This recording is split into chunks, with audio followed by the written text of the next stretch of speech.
Let's do this. We'll count down together. Everyone count down wherever you're at. 5, 4, 3. What's up, everybody? Check it out. It is the very, very new, gonna come out next month, X-Men Forever Dice Masters products. I call it products because if you think about it, these sort of all kind of come together. They're all themed X-Men style. They're all Marvel stuff. This marks the 4th box set, campaign box and team pack duo, the 4th set that WizKids has released, full LCG sort of style. The previous 3 sets have all been very interesting. In fact, let's kind of talk through the previous 3 sets before we jump into the contents of this one. I've taken the plastic off, but I haven't opened it anything further than just taking that plastic off. The very first of the LCG sets that WizKids released in this reformatting of Dice Masters was the Avengers Infinity campaign box and accompanying team packs. This was, it had some good cards in it, but the campaign box itself was not really much to write home about. There weren't a lot of cards that jumped out. There were a very few that were very, very good. And then the team packs themselves were actually a little bit more impactful than most of the cards in the set. So overall, not a bad product, pretty solid, just run-of-the-mill little set. After they released Avengers Infinity, then we got the Warhammer 40k Battle for Ultramar set. I loved this set. I thought it was very good. Thought it was very fun. Thought the thematic bits were enjoyable. And from this point on, we got what is in... Oh, geez. Knocking things over. What is, in my opinion, the best blind product that WizKids has ever released. The Justice campaign box. This thing is insanely good. I absolutely love this campaign box. I am so over the moon with it. I think the campaign box and the team packs are insanely fun. One more so than the other, but that's just my personal opinion. This box, this Justice campaign box, is out of this park, out of this world good. So going from this to the X-Men Forever campaign box, it's going to be one of those things where you want to look at this with fresh eyes, not considering the previous set really in the slightest when it comes to quality, because you know, it's hard to compare apples to oranges. So if this set isn't as powerful or as cool as the last set, that doesn't mean that this can't be a good set as well. So we're going to jump in and take a look at everything that comes in here, see what we think about the cards, see what we think about the dice counts, which is a point of contention, and we will go from there. So let's do it. Opening the box. The first time I've opened this box. And you can see it's extremely new because it's just taking forever to open. All right, so the contents of the box are as follows, and they look very similar to what they have looked like in the previous few. So you're getting these 2 little beginner paper mats to play along with. So you and a friend can jam a couple games out, set them up like that, and just kind of go, roll off the mat, and then place your dice, you know, onto those little tiny mats. They're good for getting in the first few games. If you're just learning how to play Dice Masters, these are fine. And then going and buying a mat online or getting one printed is just fine as well. We've got the X-Men Forever rule book. This is sort of just detailing all of Dice Masters rule books. I have not looked through this rule book. They released it online. I saw that there were some pictures, some spoilers. In the rule book itself, it comes with a mat as well that folds out, which is kind of nice. You can use that or those paper ones, no matter what. It just functions. It just works. Important to read through this. Let's see if they added the keywords. Yep, they added corrupt and all these other keywords into the back, which is cool. Yeah, so you got a nice little full-fledged rule book that comes in there. You still get this little piece of paper, which kind of tells you what's in the box. It kind of gives you all the detailed breakdowns of all the cards that are in the box, and you can't really say rarities anymore, so just the iterations of those characters, which is, I guess, useful if something's missing, which really it shouldn't be missing from the box, but outside of that, this doesn't serve much purpose. have a little advertisement on the back talking about the 2 team packs that you can buy alongside of this, which are not needed to play with the campaign box. They are just sort of supplemental things that you can add to it. My camera got a little dark. Let me see if I can fix that real quick for you guys so that it's not so dark. Boom. See if that helps. Ooh, brighten it up. I like it. Maybe a little too bright, but we'll find out once we start looking at cards. Within the box, we have all of these dice individually packaged for the environment. Save the trees and all that. It is important to take a look and see what we actually get die count-wise, so I will go ahead and dump all these out so that we can see what we get. Ooh, that's a pretty looking Cyclops die. It's always fun to look at Dice Masters' new products and see how they designed certain dice. These feel like the Justice campaign box dice. They feel exactly the same. So just a pinch, maybe not a pinch lighter, maybe they feel the same weight, but they do feel a little bit more pointed and a little bit different than some of the older school Dice Masters dice did way back in the day. A little bit slicker, I think is a way to describe it. It looks like we have the same sort of setup when it comes to die counts that we had in the Justice set. So when you buy this box retails MSRP $39.99, unless it's different, which I believe it's not. I believe it's $39.99. When you buy it, you're going to get roughly half the dice for each card that you are allotted, that you're required, not required, but limited. So if there's you can only bring 4 dice for this card, they'll give you 2 or 3 in the box. 2 or 3. I guess it's a max 5, they'll give you 3, so here's those max 5s. Ooh, that is a pretty die too. Ah, these dice look nice.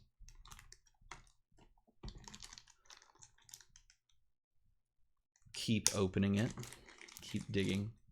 Yes, we had black sidekicks in the Justice League set. We have white sidekicks in these, but if you saw the post from Jimmy O'Brien, one of the Whiz Kids head, I want to say head honcho just because I like saying head honcho, so I will. Head honchos. He posted a picture talking about a bunch of updates that they had made to their various infrastructure, their websites, and that sort of thing.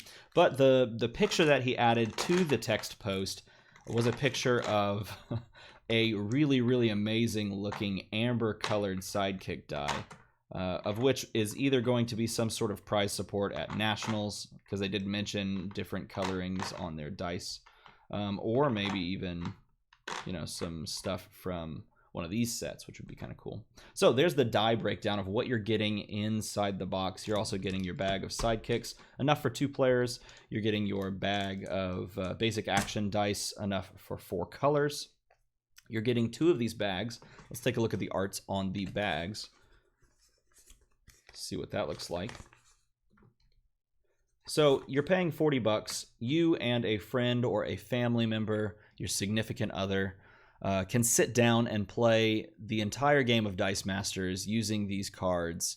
You're not missing out on really anything except the ability to sort of mix and match from, trying to get a good coloring, mix and match from other sets and or other things like that. So that's really the only difference, you know, right out of the box versus adding other things. You're paying 40 bucks, you can play the entire game, you can play it forever.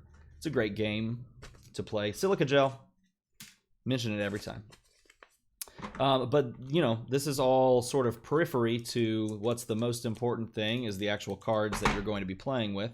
So let's toss all of these tiny little bags back into the box. Move the box off to the side and take a look at these cards. I will not spend a ton of time detailing the intricacies of each card. If a card catches me off guard, I may talk about it for a little longer than some of the others, but I'm going to do my best to give you a preview of each card. Maybe I may give a slight opinion.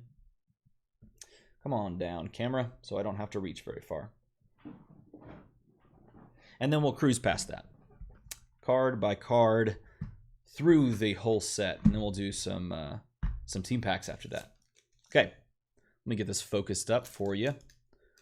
Oh my goodness, Michael Ingledew, did you hit the $5 button? You're amazing.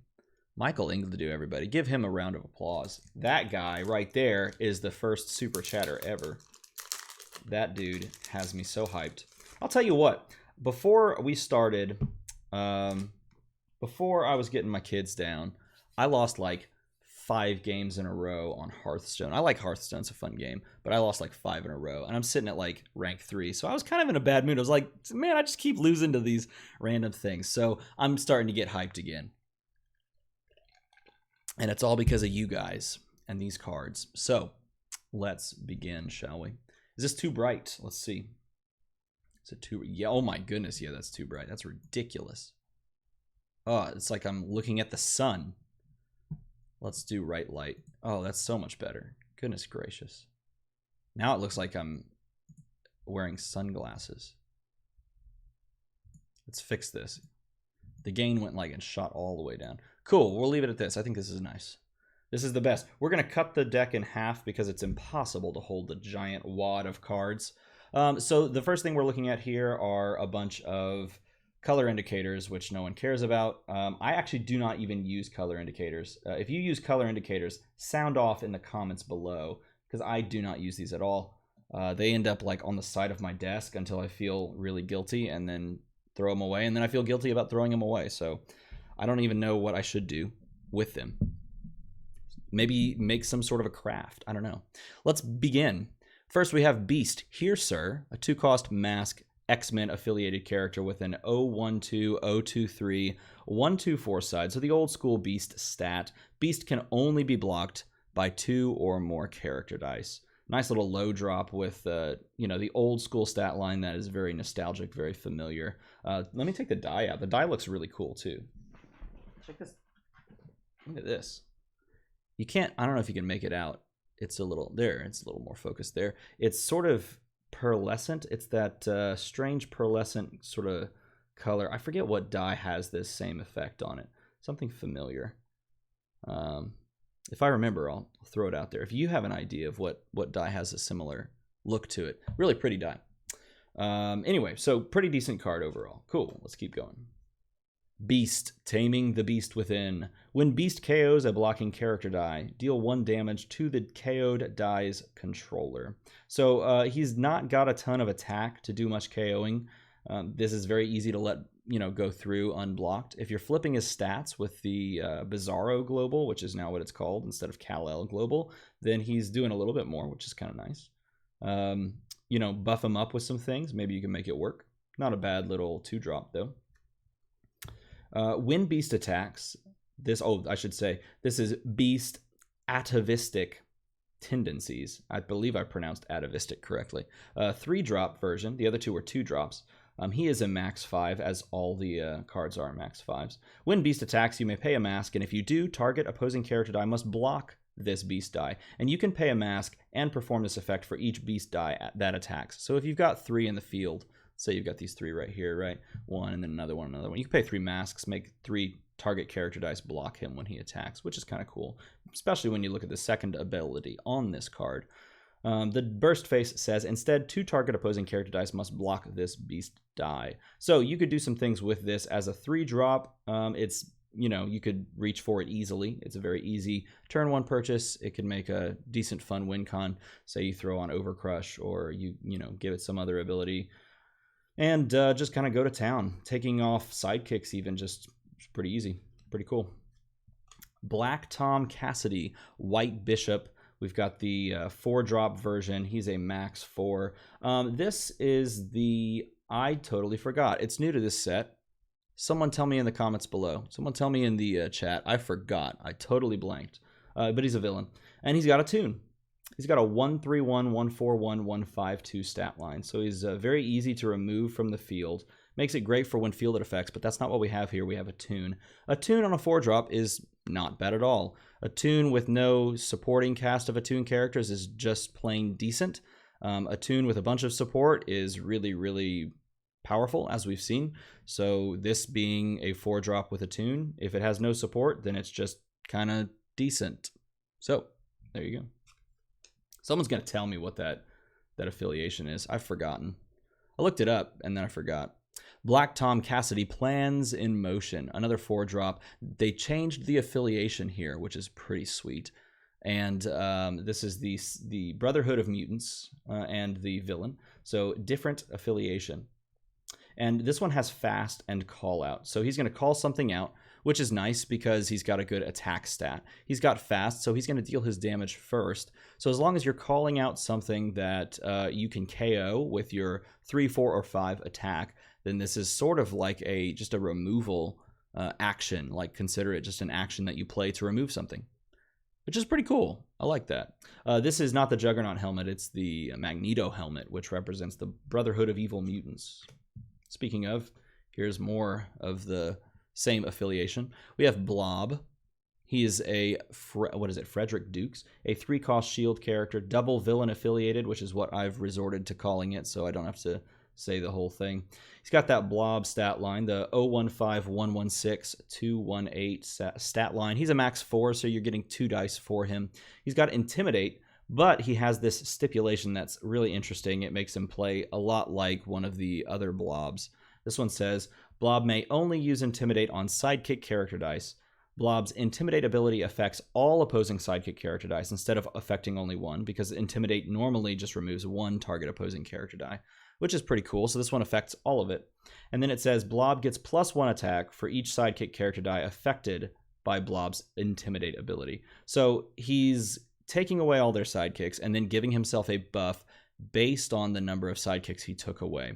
This plays a lot like the, was it the common or the uncommon Blob from the X-Men First Class set that just captured all sidekicks? This one does not capture it. It intimidates, which means they get them back at the end of the turn, but you are getting a nice little buff. It's kind of interesting, though, because the stat line doesn't really warrant you pushing with this character unless you stat flip him. And if he gets the buff, maybe you can give it to him after he stat flips. No, because this is Intimidate's a when fielded. So yeah, you can't like give him the buff, then stat flip the buff. Or stat flip first and then give him the buff. Still a very, very cool card. I like this card a lot, personally. I think it's a fun way to take an already sort of existing ability or a previous ability, pay homage to it, and do it in a slightly different way with a little bit different of a payoff. Pretty cool. Stack them up over there. Blob, big talking, there we go. Big talking costumed clown, 4-cost version.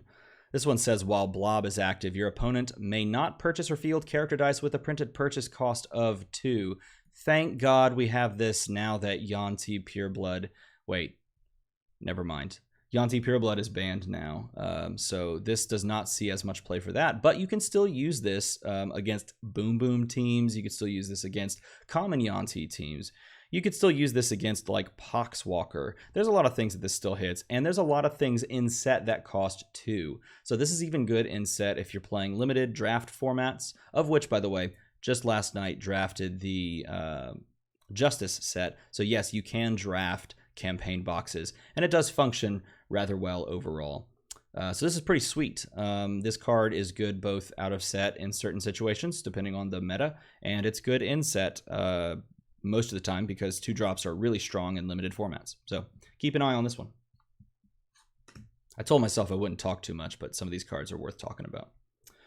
Cerebra, Defending X-Haven, 7-drop shield character. Oh my goodness, 7-drop. Better be good, right? 155, 266, 388 stat line. Stat line's about on par for a 7-drop. Cerebra costs 1 less to purchase for each of your different active X-Men characters.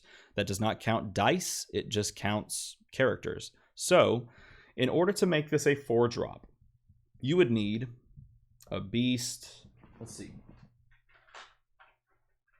a Jubilee, and a Wolverine. And now all of a sudden this 7-drop, that's an 8/8, is a 4-drop. That's not bad. That's pretty decent in a limited format where you just draft a bunch of X-Men characters, or decent in like a theme team that you're already planning on running a bunch of X-Men characters. Yeah, that's not bad in general. It's not going to hold up in something like Constructed when all this does is be a big body that just gets cheaper.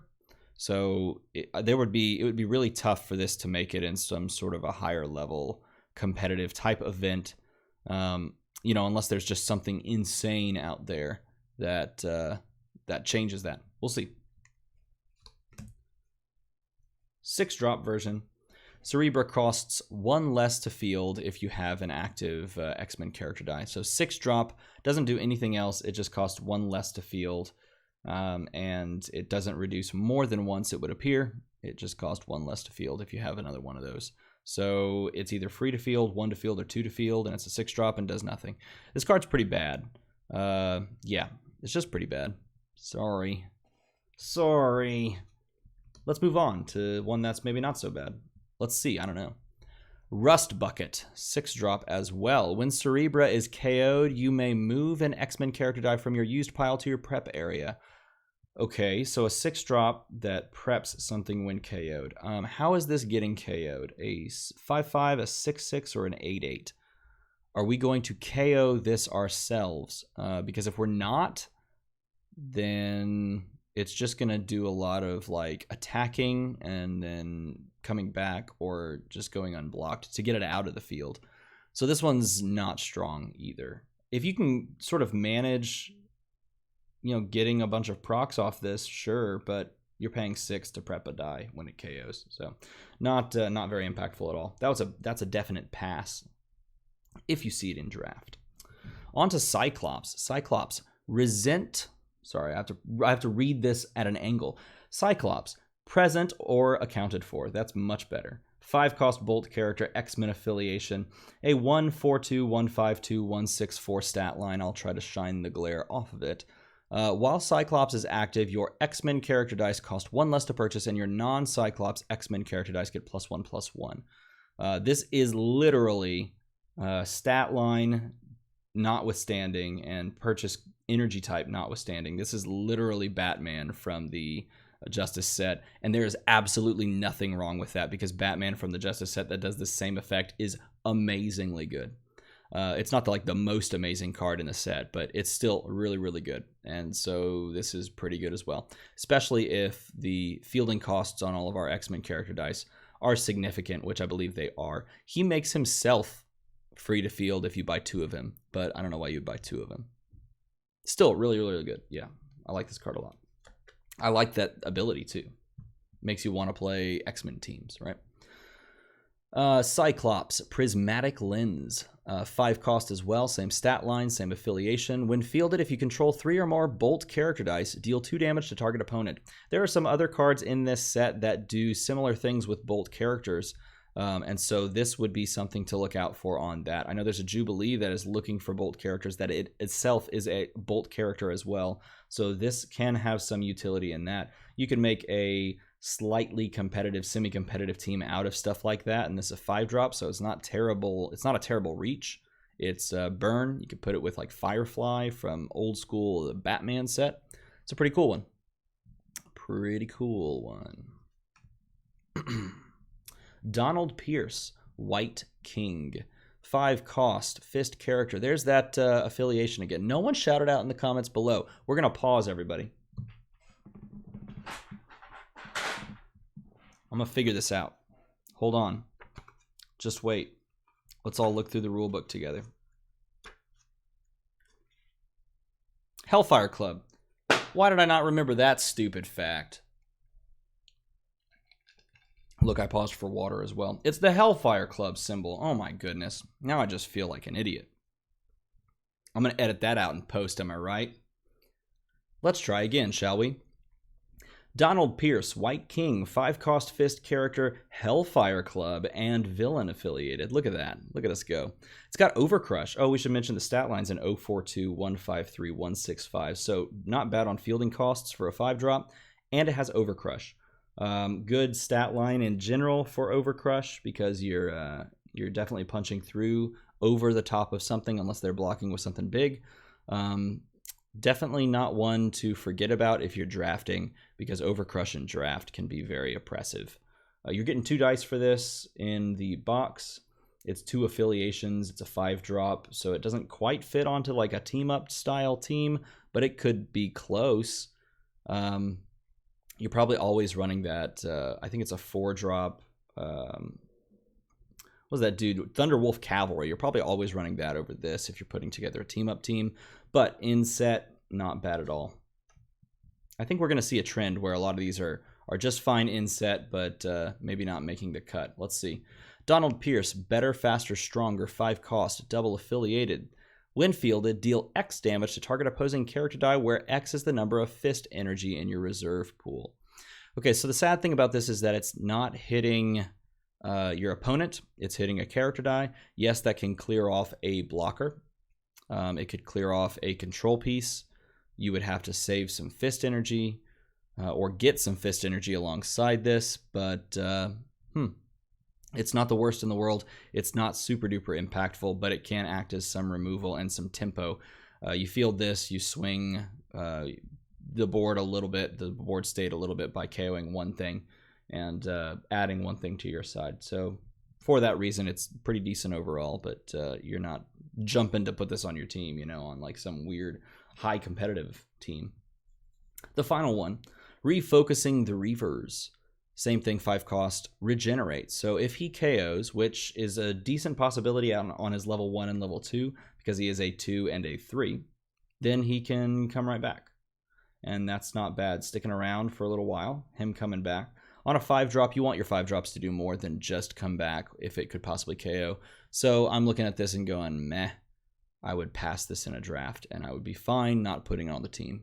So, yeah. Oh, okay, so I'm going to say it right now. I've looked at the spoilers for Emma Frost, and Emma Frost is sweet. Let's pause for water. Talk amongst yourselves.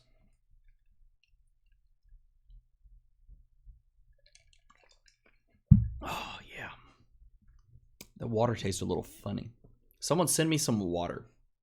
That's not good. Okay, here we go. Emma Frost, Mental Mistress, 4-cost shield character, X-Men affiliated.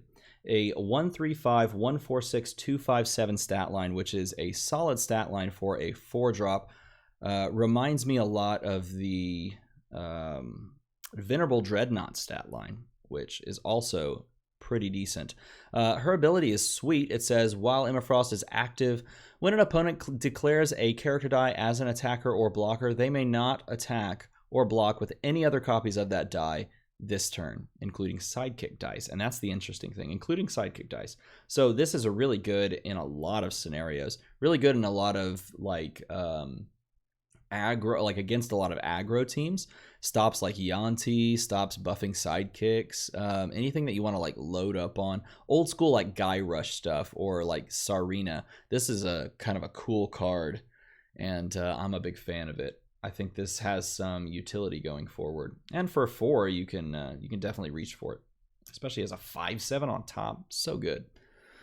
This one has a ridiculous long subtitle. It says, "Not always about good or evil." 4-cost shield character, same stat line. While you have an active X-Men character die other than Emma Frost, she gets +1/+1. So you're getting a 4/6, a 5/7, or a 6/8 for 4. Okay, what's the second part?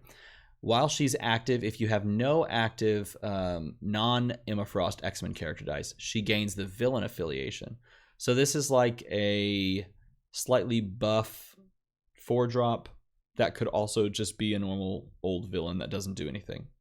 So not as good in my mind as the other one, but super cool and super thematic. This is absolutely the most thematic card we've seen thus far. This is like super sweet. I love the theme on this card. Bonus points to WizKids for printing that card just because the theme is so on point. She could be a villain. She could be an X-Men character die. It's not always about good or evil. So says the card. Emma Frost, as you say, Shaw. 4-cost shield character, yet again. When fielded, you may gain control of target opposing sidekick character die. At the end of the turn, return that sidekick character die to your opponent's field zone, regardless of where it ends up. So you get a sidekick, and then you give it back. There you go. That's not worth it for a 4-drop, but you are getting a good stat line. Is that worth it for a 4-drop? What do you guys think? Worth it for a 4-drop? I would say no. It's not worth getting a sidekick and then giving it back. You know, for a 4-drop. Can you, if you take like a Wong, then maybe, but yeah, no. All right, here we go. This is Hope Summers.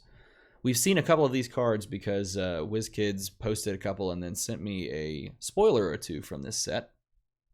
Hope Summers Messiah Complex. 2-cost shield character. 012, 022, 122 stat line. So easy to field. The stat line doesn't do a ton, but Hope Summers gets +1/+1 for each of your different active non-Hope Summers character dice. Or characters, excuse me, not character dice. That's an important distinction. So what does this mean? So she doesn't buff herself, but let's say you pair her as a 2-drop with the, like a 2-cost, get those out of the way, a 2-cost beast. So all of a sudden, she is a 023, 033, 134, which is pretty good. A 2-drop. That's great. That's fine. That's a pretty good stat line for a 2-drop. But you get 2 2-drops that are not her in the field, and Jubilee's a really good character in general in this set, I've heard as well.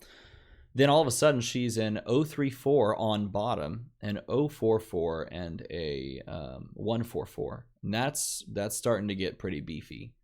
If you somehow added a third character, then she just starts to get insane, and she's a 2-drop, so you're definitely able to pick up multiples of her. This is a really, really good draft card. One, it's a 2-drop, so it's easy to buy early turns, fills out your sort of curve, your turn-by-turn purchases. And 2, it can just get really powerful if you pick up any mid-range, like 2 to 5 cost X-Men characters in a draft or play it in limited. This is a solid, solid card that can just get scary. Plus, it's a shield, so you can do things with like the shield types. Keep an eye on that card. It's a pretty good card. Hope Summers. What does that say? Pluripotent Echopraxia. I'm going to say that one more time. Hope Summers Good Lord. Let's do this. Hope Summers Pluripotent Echopraxia. You get the picture. It's a 3-cost shield character. When fielded, choose an X-Men character card on your team, replacing all previous choices. So it doesn't have to be active. It can just be anyone on your team. Hope Summers gains that character's text box in addition to her own. She retains that text box until she is fielded again, even if she's removed. Even if she's removed. That is so cool. That is so cool. Check it out. It's so cool that huge shout out. Look. I've got a little counter for her. Because you're going to be copying stuff with her. She's so sweet. This card's awesome. I like it a lot. It's a 3-drop, and that's probably about balanced for this. If this was a 2-drop, it would be so... I don't know about balance. It's not really that balanced. It's a really powerful card. But no, this is a sweet card. Yeah, it's a really, really good card. And the fact that they did not cut Modern down to past X-Men First Class means you can go back to X-Men First Class and grab X-Men character dice from this. It's balanced in the sense that you can only grab X-Men characters. So she's not absolutely insane, but she's still pretty insane. I'm going to say it one more time. Hope Summers, Pluripotent Echopraxia. Oh man, I did it. I did it. Someone throw some cheers in chat or something. Cheer me up. Like, yeah, give me one of those for nailing it the 3rd, 4th time, the charm or whatever. Hope Summers, all of us, 2-cost shield character. When Hope Summers is fielded, draw a die for each of your different active X-Men characters. Place any X-Men character dice you drew in the prep, and then place all other dice drawn and used. All right, this is also really, really cool. And you might think, well, if this doesn't hit any X-Men character dice, then I'm really bummed about it. But actually, no, you shouldn't be, because you're likely going to be hitting sidekicks. And so you take the sidekicks out of your bag. Worst case scenario, you hit some actions, right? Or you put this on a team that's got non-X-Men characters, and then I'm just questioning why you're team building like that. Because this is going on an X-Men team. And if you buy an action and you hit the action with this, then yeah, it's bad. But that's like literally worst case scenario.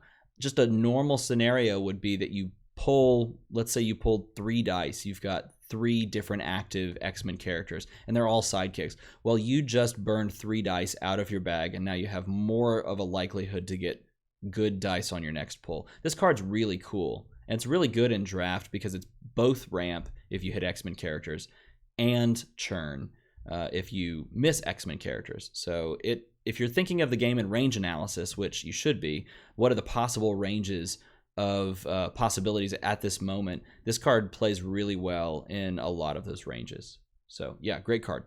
Also great card. And a 2-drop. Yet again, another 2-drop. On to Iceman. I'll try not to over talk on some of these, but I like these cards. So Iceman, right on schedule. 4-cost Bolt character, X-Men affiliated. 124, 136, 146 stat line. So a 1-cost all across the board, you got to pay for him. It makes that 1 cheaper to field Cyclops look better.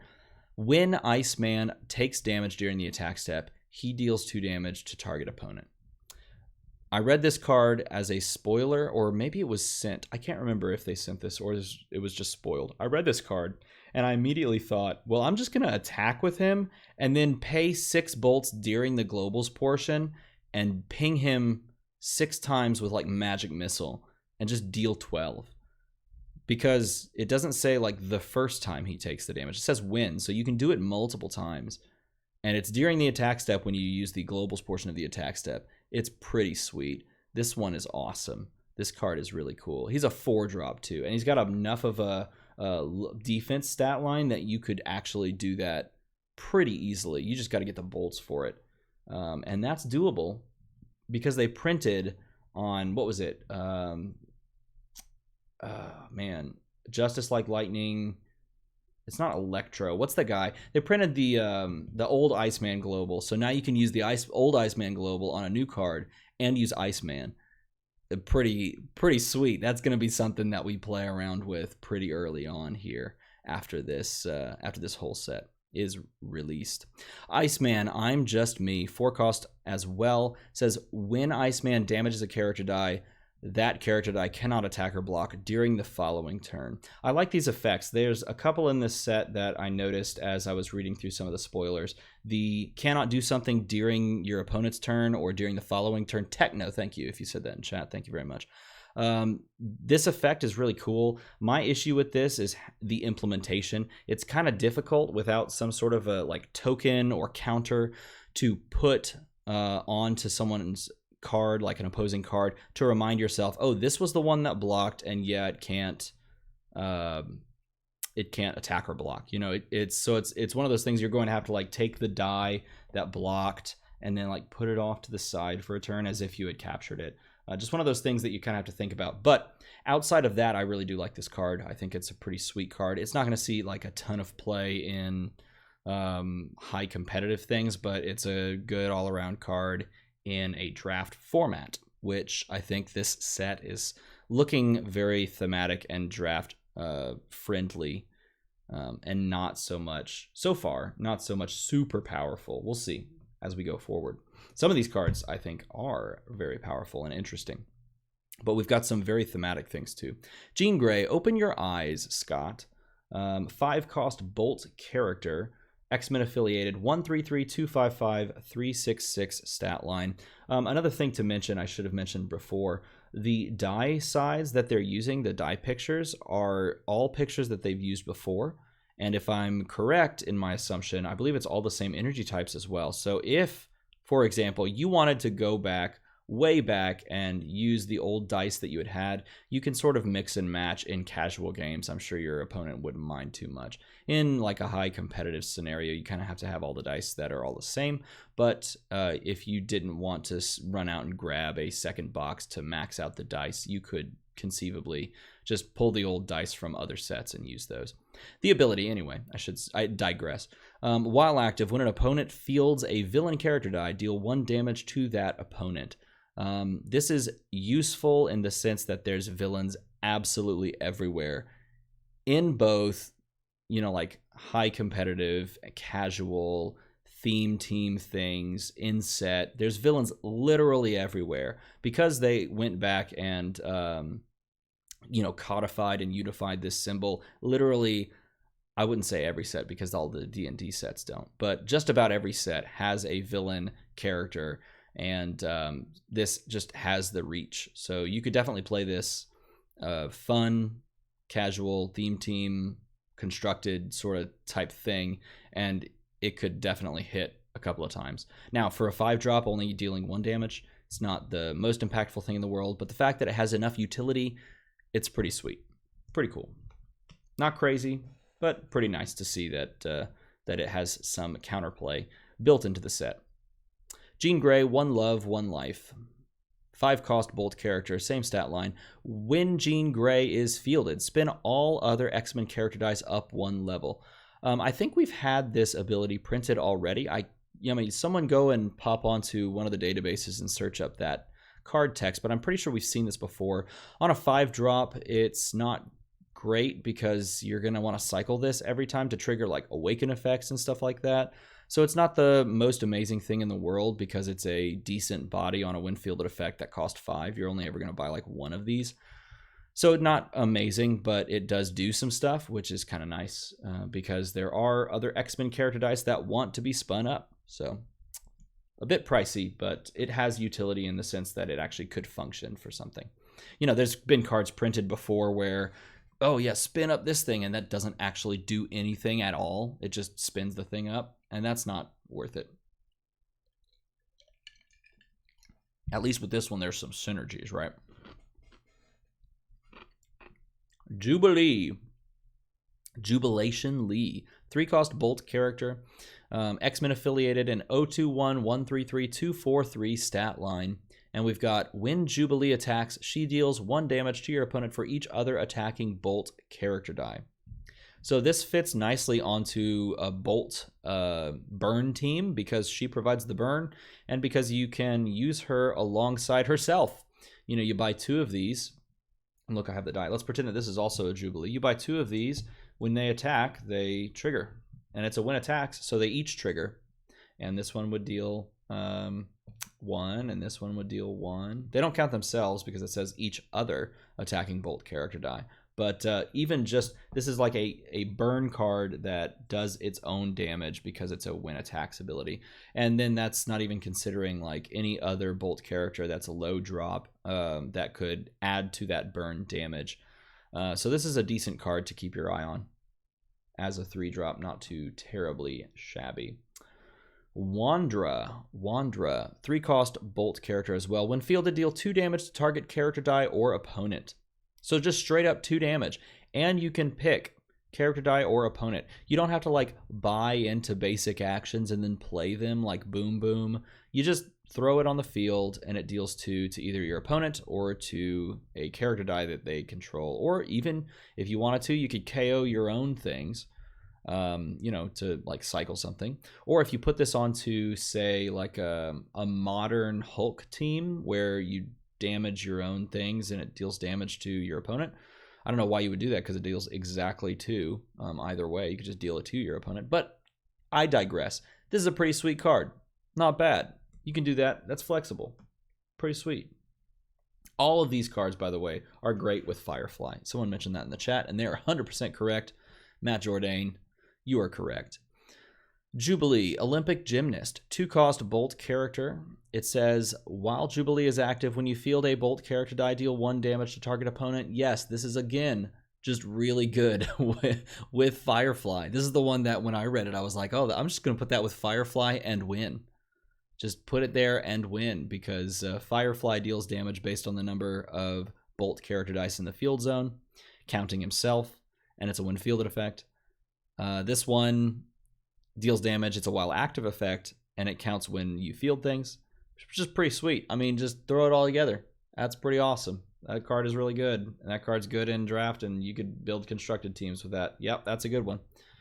I should separate them. Oh, you should give them stars. I thought about this, and then I totally forgot. I should have asked you guys. I wanted to see if you guys wanted to give star ratings to them as we kind of talked about them, but I forgot. Feel free to throw your ratings 1 through 5. 1 is the low, or no, let's do A through F.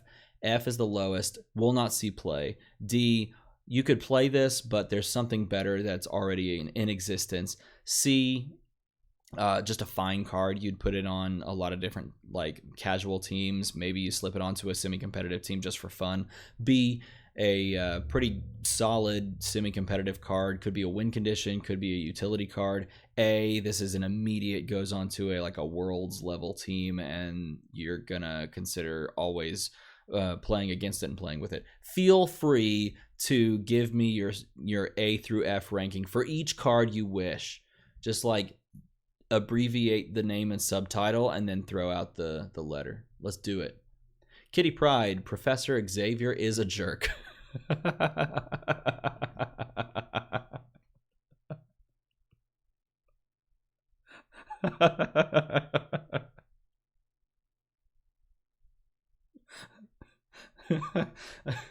I'm just like sitting here talking about something and it just says Professor Xavier's a jerk for like 2 minutes. That's awesome. Okay. A four cost mass character, X-Men affiliated, an 022, 032, 133 stat line. Excuse me. This character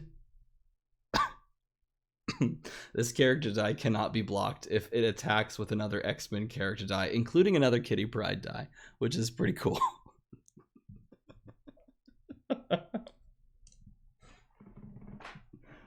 Oh man. Oh, okay. Where's the die?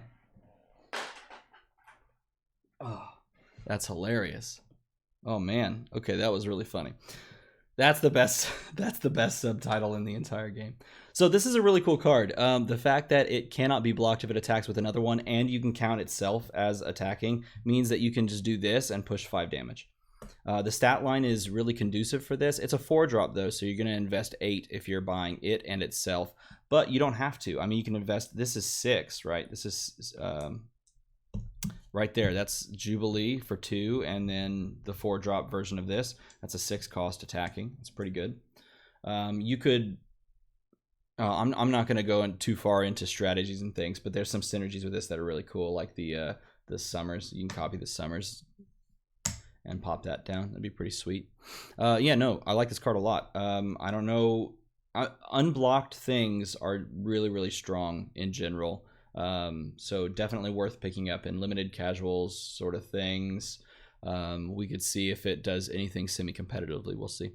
3-cost Kitty Pryde, more human than you. And 3-cost mask character. When fielded, non-Kitty Pryde X-Men character dice cost 2 less to purchase until the end of the turn. I believe this is the card that Jimmy O'Brien was talking about in the Ministry of Dice podcast when he was giving some information about this set, talking about Kitty Pryde being more of a player and providing different kinds of buffs. This one's a really cool version, a cool example of that. She just makes things less to purchase, which is really, really good for some of these that are like 5. They're just out of reach. Now all of a sudden you play her and they get ridiculous. So yeah, I like this one a lot. Okay, I'm going to pause for a minute because I'm one of those people that once I start thinking about something, I can't help it. So this does not make them 4 less to cost, right? Because she's copying the text box and not replacing it with her own name. So this would say, when fielded, non-Kitty Pryde X-Men character dice cost 2 less to purchase on this card as well. No, I guess it would, wouldn't it? Yeah, it totally would stack. You could stack that. Now, just to keep in mind, it is a when fielded effect. So it is only going to trigger once you put her out in the field. But she's got a great stat line for removal. She's easy to field because you don't have to pay anything for her on 2 sides. It's a sweet card. I like it a lot. Yeah. Giving that one a B? I give that a B too, yeah. Kitty Pryde, sweet. Kitty Pryde Star-Lord, which I found to be very interesting of a subtitle. 3-cost mass character. When fielded, draw a die. If it's an X-Men character die, roll it and place it in your reserve pool. Otherwise, place it in your used pile. So we can play this. Literally, we can play this out and see what happens, right? Here's your range analysis for the evening. Another range analysis, right? Let's say this is what we have in the bag.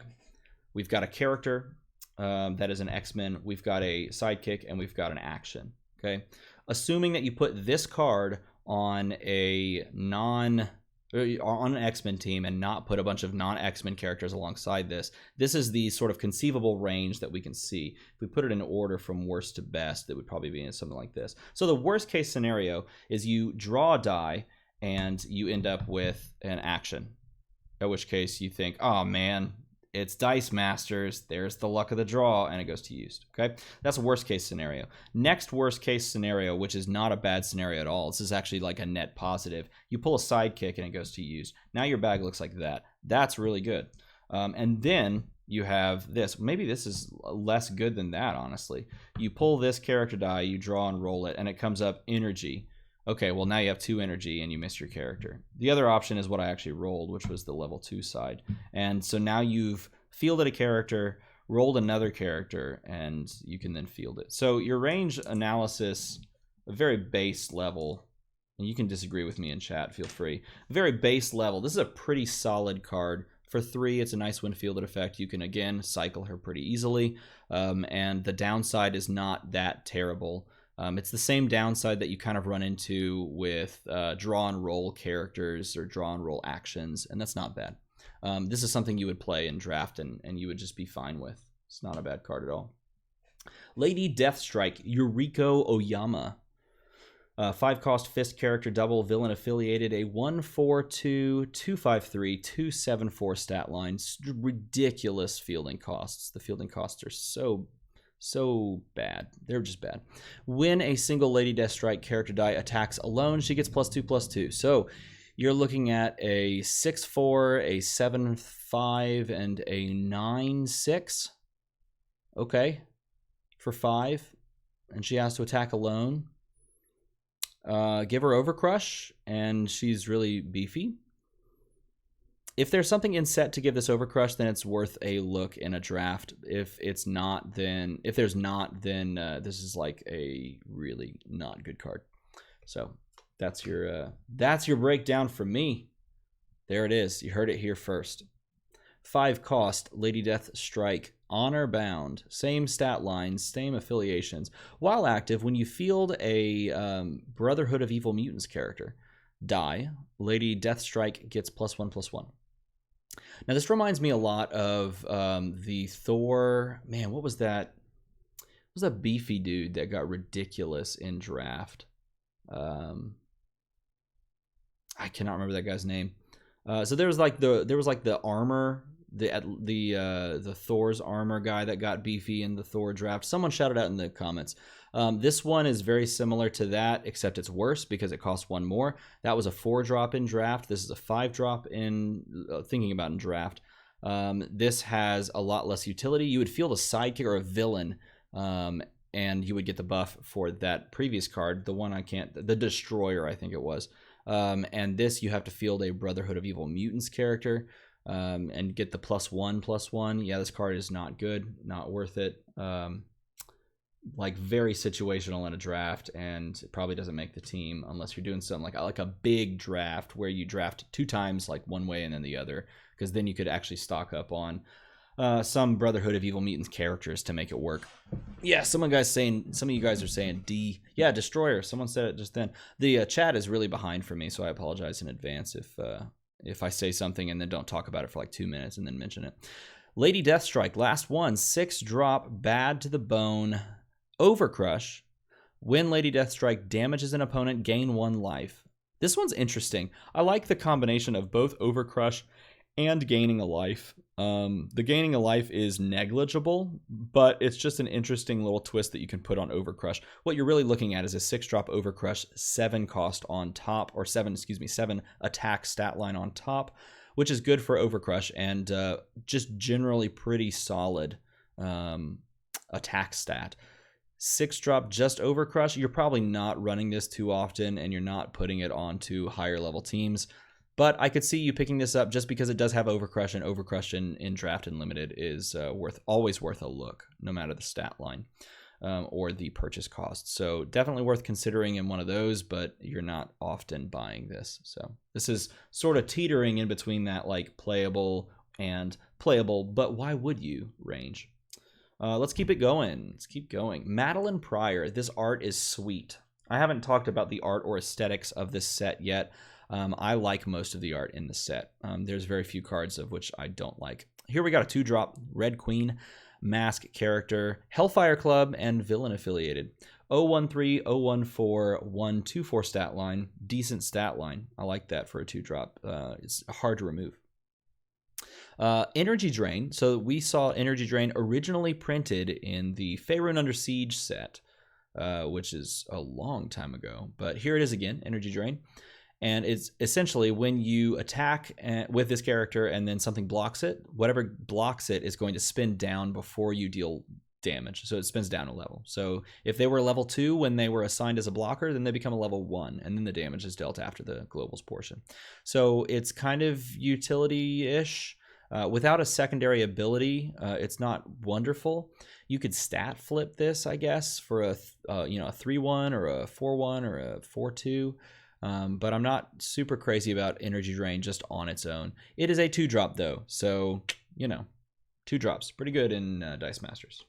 Pretty good, just in general. Worth considering. Madeline Pryor, Sinister Origin, 3-drop mass character. Energy Drain again, and your Hellfire Club character dice also gain Energy Drain. So give all of your things Energy Drain. Make all of your battles a lot more lopsided. So that's kind of interesting. Mask, Synergy, and Energy Drain. It was in Battle for Faerun, says CCM. Was it really? What card was that? Man, I don't remember that. If it was, then kudos, but I don't remember it being printed in that set. But if it is, there you go. Yeah, I don't see a ton of utility in giving a bunch of things Energy Drain, but Energy Drain's not like this worst thing in the world. A 3-drop, the stat line is a little worse on a 3-drop, but it's not bad. Energy Drain makes the stat line a little bit better, so it's That's what I think. Looks like you guys kind of agree. You think as well. Madeline Pryor, Anodyne, 3-drop as well. Attune. Yeah, a 3-drop Attune character. Well, we had a 4-drop Attune character, and they were also a villain. And was that the Hellfire Club one as well? I think it was Hellfire Club and villain. And this one is a Hellfire Club and villain as well, 3-drop Attune character. This one can stick, and the previous one could not stick. So this one has a larger, beefier defense, but no attack. And then the Black Tom Cassidy had a better attack, but poor defense. So it's sort of a balance. And that's kind of interesting to me. So I like this. I like this card. Attune. I've always liked Attune. Back when it was not even called Attune, it was printed on Storm. But then again, I like things that I guess are broken. So, take that for what it is. Magneto, Grey King, 5-cost mask character, double affiliated. 144257368 stat line, which is a stat line you normally see on a 6-drop. And here it is on a 5-drop. So that's slightly better. While active, your non-Magneto Hellfire Club character dice get +2/+2. Ooh, interesting. So pop it alongside like the 3-drop. Now this stat line is a 4/6 on top. That's pretty sweet. That's spicy. For 5, I'd pay 5 for that. Yeah, most definitely. This is a win con that you would pick up in draft. Definitely. This is a good casual addition to like a theme team, all centered around Hellfire Club. Now, the only Hellfire Club characters in the entire game of Dice Masters are in this set, so the card pool to draw from is small, but a +2/+2 buff, and some of these cards are pretty cheap in general. This is a good card. I would give that a good rating. 5-drop as well. Homo Superior, 5-drop mask. This one is no longer affiliated Hellfire Club, which is kind of cool. Now this is affiliated Brotherhood of Evil Mutants. Your Brotherhood character dice get +1/+1 for each different active X-Men character die, both sides. So that's interesting too, because by saying both sides and by just making it different active X-Men character dice, you could pick this up as a win con in draft and pick up a bunch of really good X-Men character dice. So like you could kind of go half and half and get the buff alongside of just some other good abilities that you find in draft. Could you play this in Constructed? Well, there are good Brotherhood of Evil Mutants characters, control pieces like Scarlet Witch, Blobs from this set, other characters from this set. So I could see it, but you would have to kind of handcuff those because you can't trust your opponent to bring active X-Men character dice every game. So you would kind of have to put some of those on there. So I don't quite see this making it into a constructed kind of thing. But if you're playing this in set or in box, Yeah, that's not bad. That's not bad. The nice thing, too, about these is that they're while active abilities, which, should we mention, this doesn't actually say while active, but it's a while active ability. We can just kind of assume. Yeah. Mastermind. We've seen some of these cards, too. Mastermind, Jason Wingard? Just Wingard. I almost put the D. Jason Wingard. 4-cost shield character, double affiliated, a 012, 013, 114. Before declaring blockers, you may roll one of your active Mastermind dice. If it shows an energy face, KO it. Otherwise, remove X attacking character dice from the attack zone where X is the rolled die's level, and then put it back on its new level, not the old one. So this one's kind of cool as well. In the sense that it's sort of a risk reward. It can be a blocker. I'm just going to pretend that this is it. It can be a blocker in the field, but if you want to just remove things from the attack zone, sort of like a blink global, you can choose to roll said die. And if it does that, and I think that's the level 2 side, well, 2 things are not attacking anymore. That's pretty cool. If it does this, which, yeah, hey, lucky. If it does that, then it goes over here, and now you're down 1 blocker. So you can kind of consider it like if I block with this 1-2, 1-3, or 1-4, it's going to get KO'd. But if I don't block with it and roll it and it comes up on a character face, well, then one thing is all of a sudden not attacking anymore. And if I roll it and it comes up, you know, like energy, then I just kind of, I'm down 1 blocker, but I get to roll this die again anyway. It's kind of cool card. Kind of cool. For 4, it might not be super powerful, might not be powerful enough to make a constructed thing, but yeah, I like it. I think it's good in draft. Just kind of considering it sort of a limited, you can't use a lot of like blink globals and things like that if you're playing in inset or draft or a theme night, and all of a sudden that can act as some of those globals that we know and love and kind of rely on. Mastermind, probationary member, 3-cost shield character. Mastermind takes no damage during combat. When I spoiled this card, I did not hype it as much as I should have. The fact that it takes no damage during combat is really, really solid because you have to remove this before combat. Because if you don't, it just lives forever and blocks whatever it wants, and then that thing just goes back and no overcrush goes through, and this is a pretty solid 3-drop. That's a pretty solid 3-drop. I'm a big fan of that.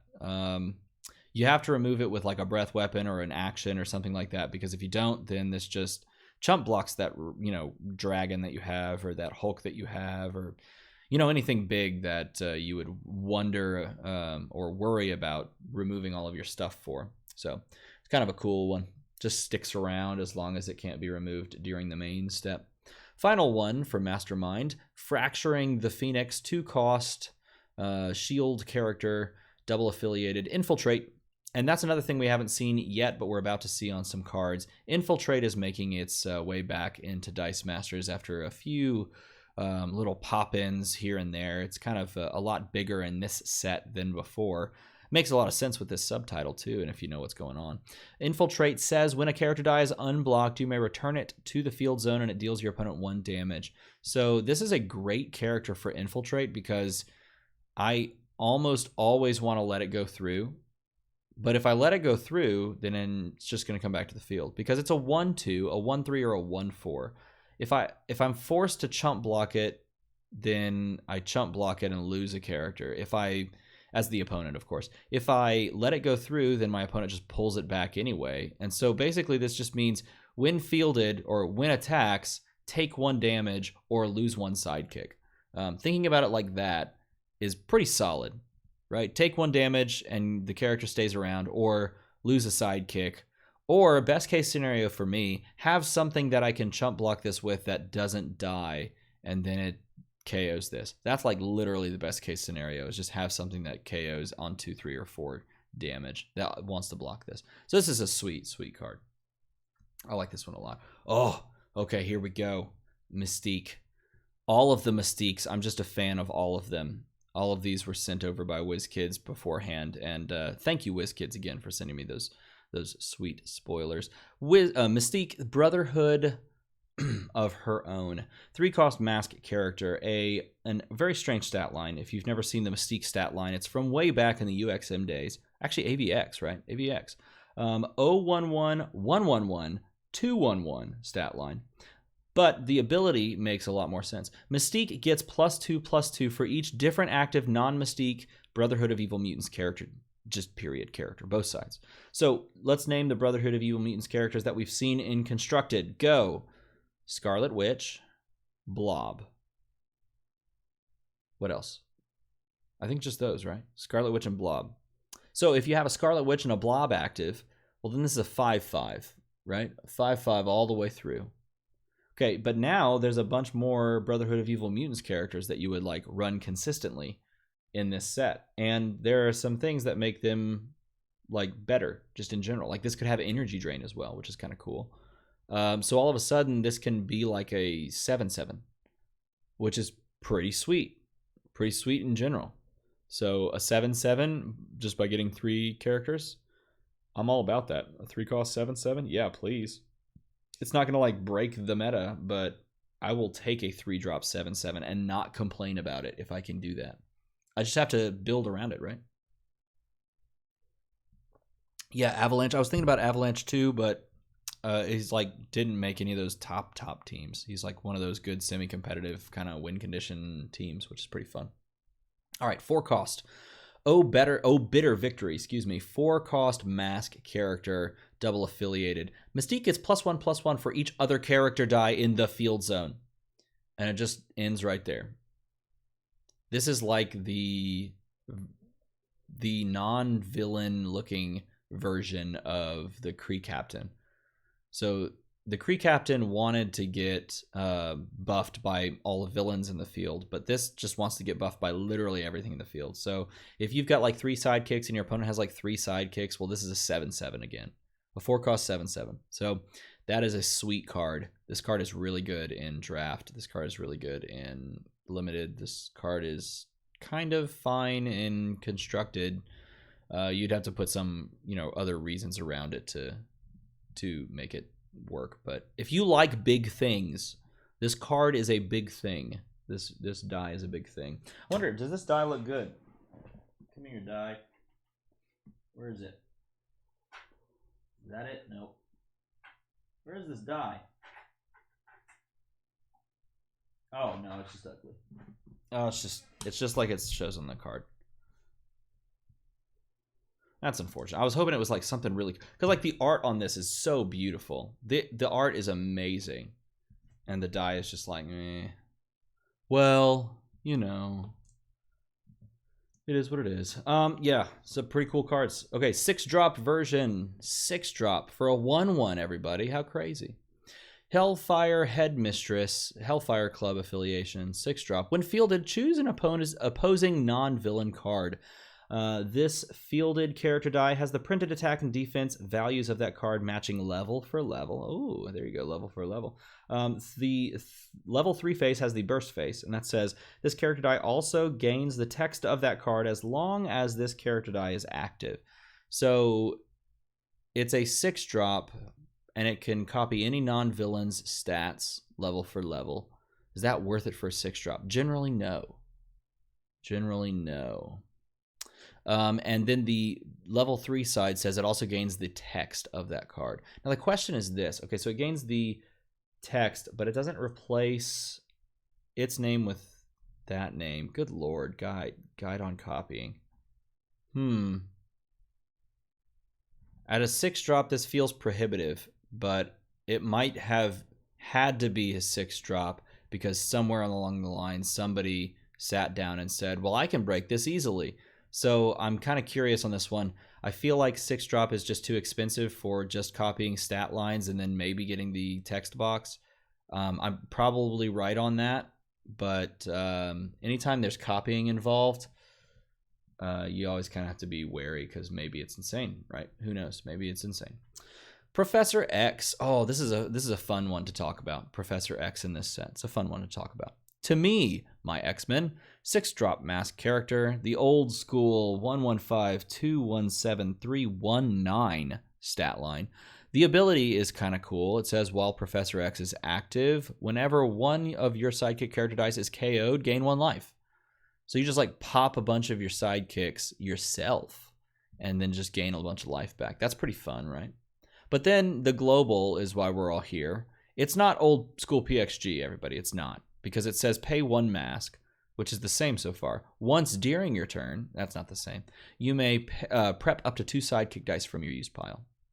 So if I'm running it and you're running it, then I can pay 2 masks and prep 4, as long as they're already in the used pile. So it is a lot less powerful. It's like the Heimdall Global. So yeah, we all know the Heimdall Global and how well that's gone. It's made it onto some teams, so that's good. It's made it onto some high-level teams even, so that's also good.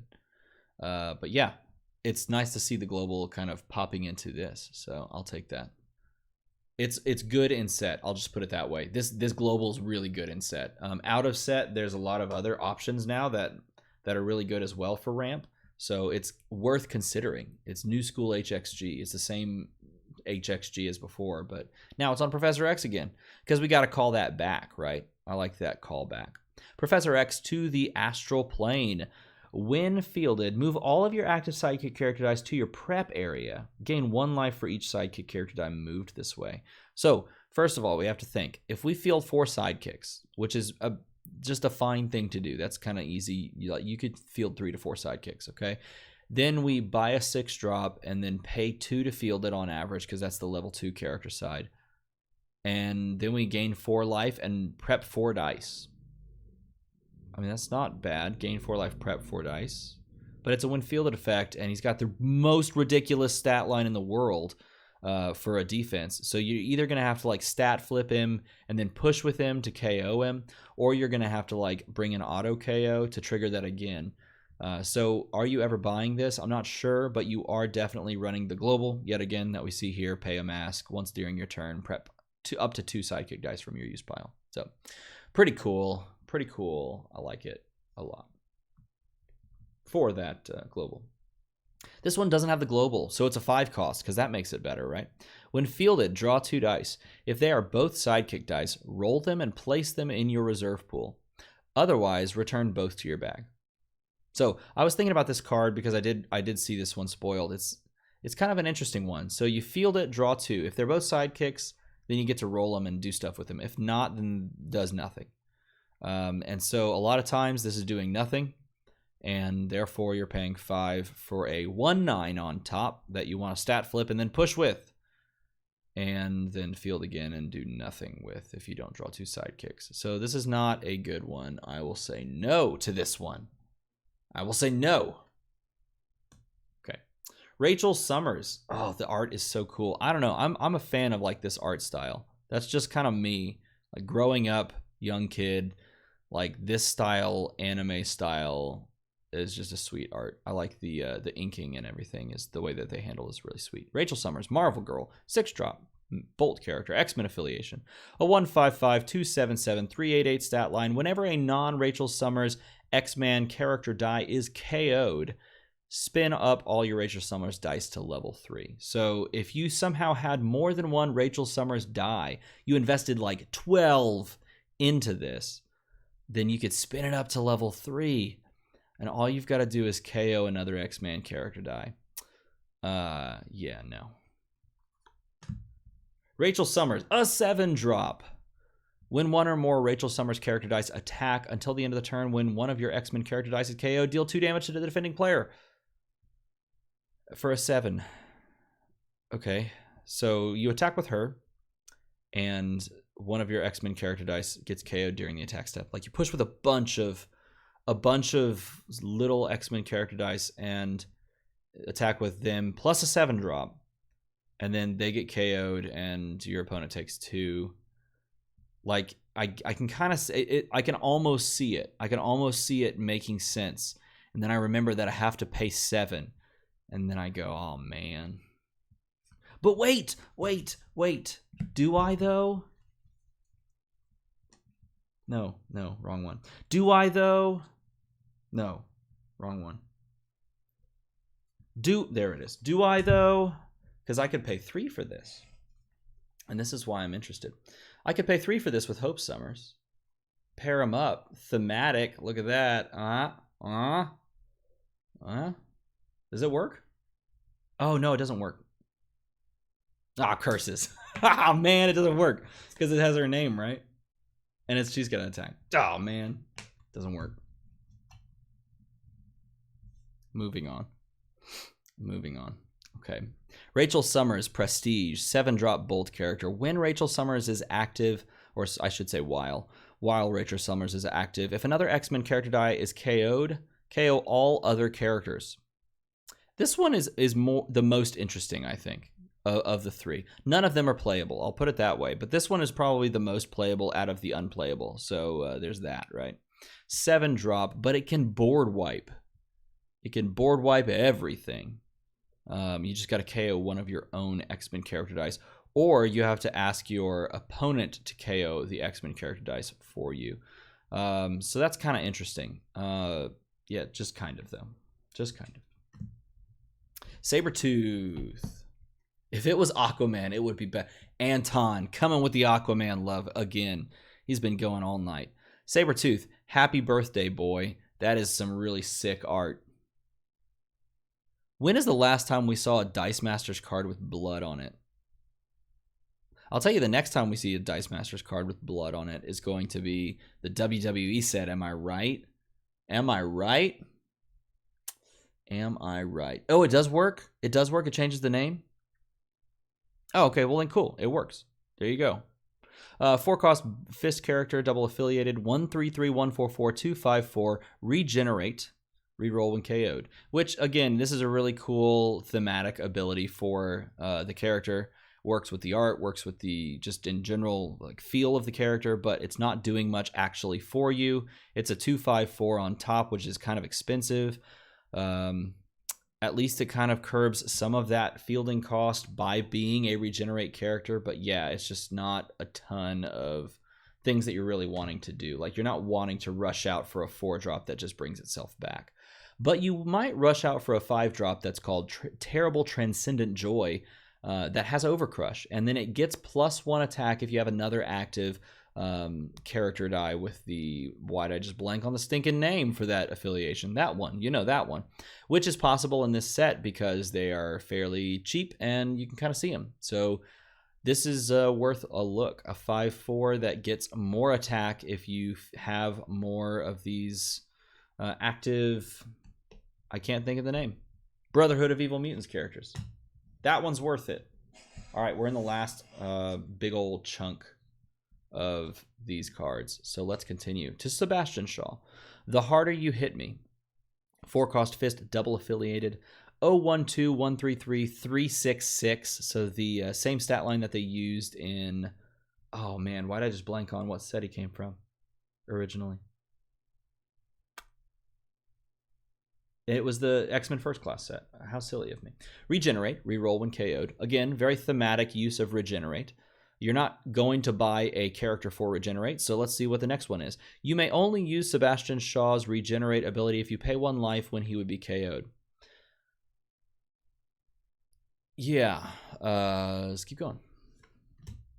4-cost Sebastian Shaw. The stronger I become when a...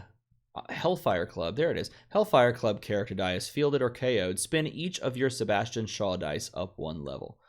Okay, this one works in the sense that you don't ever want him on level 1.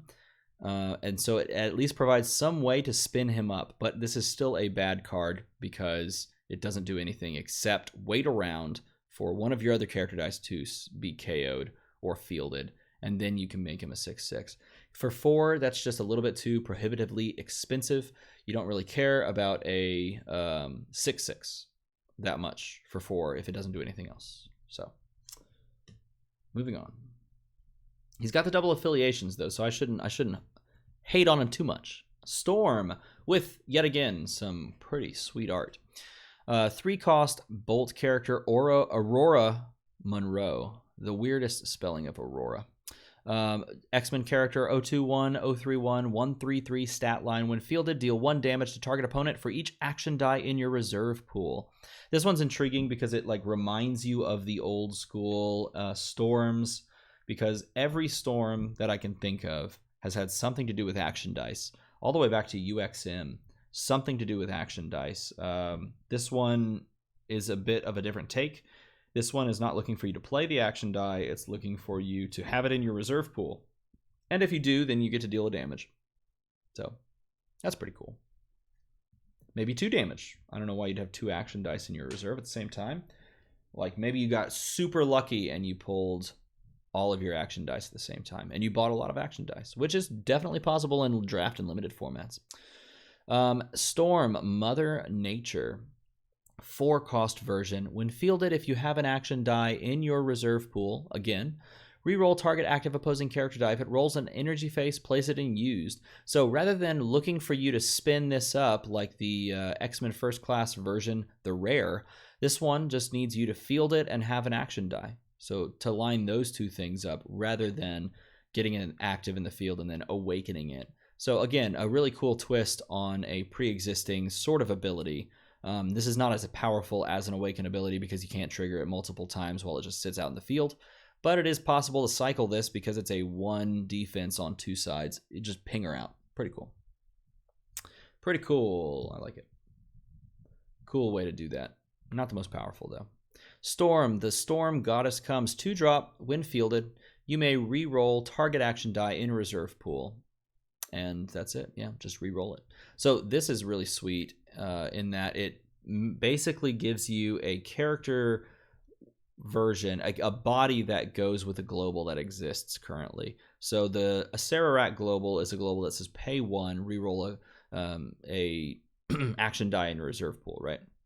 1 time. You can only do it once per turn. This is a body on that. So is it worth losing that global speed to get a 3/3 at best for 1 extra energy and be a lot more situational? Probably not, because global speed is like just generally always better, almost always better. So in that sense, no, but it doesn't have to be the most game-breaking thing in the world to be fun and good. So this card is sweet. I like it. It's not the best, but it's a cool way to take an old card or an old ability and twist it and mess with it and remind you of the past, of which this set is definitely doing. Toad, the leader will be proud. 3-cost, fist character, double affiliated, a 1/2. I gotta look like this. I gotta like peer over it so I can see it. A 1/2/1, 2/3/2, 2/4/4 stat line, and just blank text. I got closer to the microphone, so we're a little bit more close together. Hey there, how's it going? Blank text, 3-cost with just a generally bad fielding cost and stat line. This card's bad. Maybe it gets better though. I don't know. Toad, Strange Augmentations, 4-cost version, a same stat line. When fielded, name an affiliation, replacing all previous choices. While Toad is active, characters of that affiliation must attack each turn. Best card of the set. Everyone's saying it in chat. Best card of the set. Love it. Not this one, the previous one. Best card of the set. This is the best coaster of the set. You can put drinks on this so well. Just like plop it down right there. As many as you want. Stack them on top. A++ from Matt Jourdain. He's coming in hot. Some hot takes right there. Put it on a team. I bet you CCM would find something to do with it. He would probably play that card and then do really well. When fielded, name an affiliation. So I can pick villains. And then they just must attack always. I could pick X-Men. I could pick... what's another big affiliation nowadays? Like a high class affiliation. I mean, Justice just came out, so Justice League. I could pick, the affiliation that we see often in D&D sets, those sorts of things. So this one's kind of interesting. It just forces things out of the field, but mainly you make this a villain, and he has to attack himself, which kind of sucks. But it's kind of funny though. So he makes himself attack, just pushes himself to the limit. And on to Wolverine. I believe this is the final. Is it the final? Well, it's peak. Yeah, it's the final card in the set before we get to basic actions. Wolverine. Good doesn't always mean nice. 6-drop fist character. X-Men affiliation. A 1/5/2, 2/6/3, 3/8/4 stat line. There's a burst on the level 1 and level 2 sides, and that's going to take effect here. This says, when Wolverine attacks, deal 1 damage to each opposing shield character die. Generally, these abilities are terrible. If it specifies like what energy type it deals damage to or does something to, generally those are terrible. But it also says, also deal 1 damage to each opposing mask character die. Still also just generally pretty terrible. Let's think about 1 damage and how that plays in relation to most shield characters. All of the good shield characters that I can think of have a strong defense and a weak offense. So maybe if you're up against a lot of stat flipping teams that, you know, are like running Blob where it stat flips to a 9/1 or whatever, then you can take advantage of that by buying a 6-drop, using their own stat flip, and then attacking with Wolverine to KO their shield character. This card's bad. Yeah, no, it's not worth the hassle. It's not worth the hassle. Wolverine, Adamantium Fury, 5-cost fist character. If your opponent only has character dice of 1 energy type in the field zone, he gets +2/+2 only while attacking, though. He gets +2/+2. This card, unfortunately, is also not good. I won't sugarcoat it like I did the previous one. You just don't really run into this, like, ever. Like you could run into this. I should say that the other way. You could run into this. Like you could run into a character, like they have like 1 character, then technically this is met. And at which point you go, why do you have 1 character in the field and I have a 5-drop in the field that I'm going to take advantage of when pushing? It just doesn't do what you want a 5-drop to do. So I'm sad to say that this sweet looking Wolverine art is not the most effective of the set. Okay, let's move on to basic actions. I'm going to take a water break. Here it is.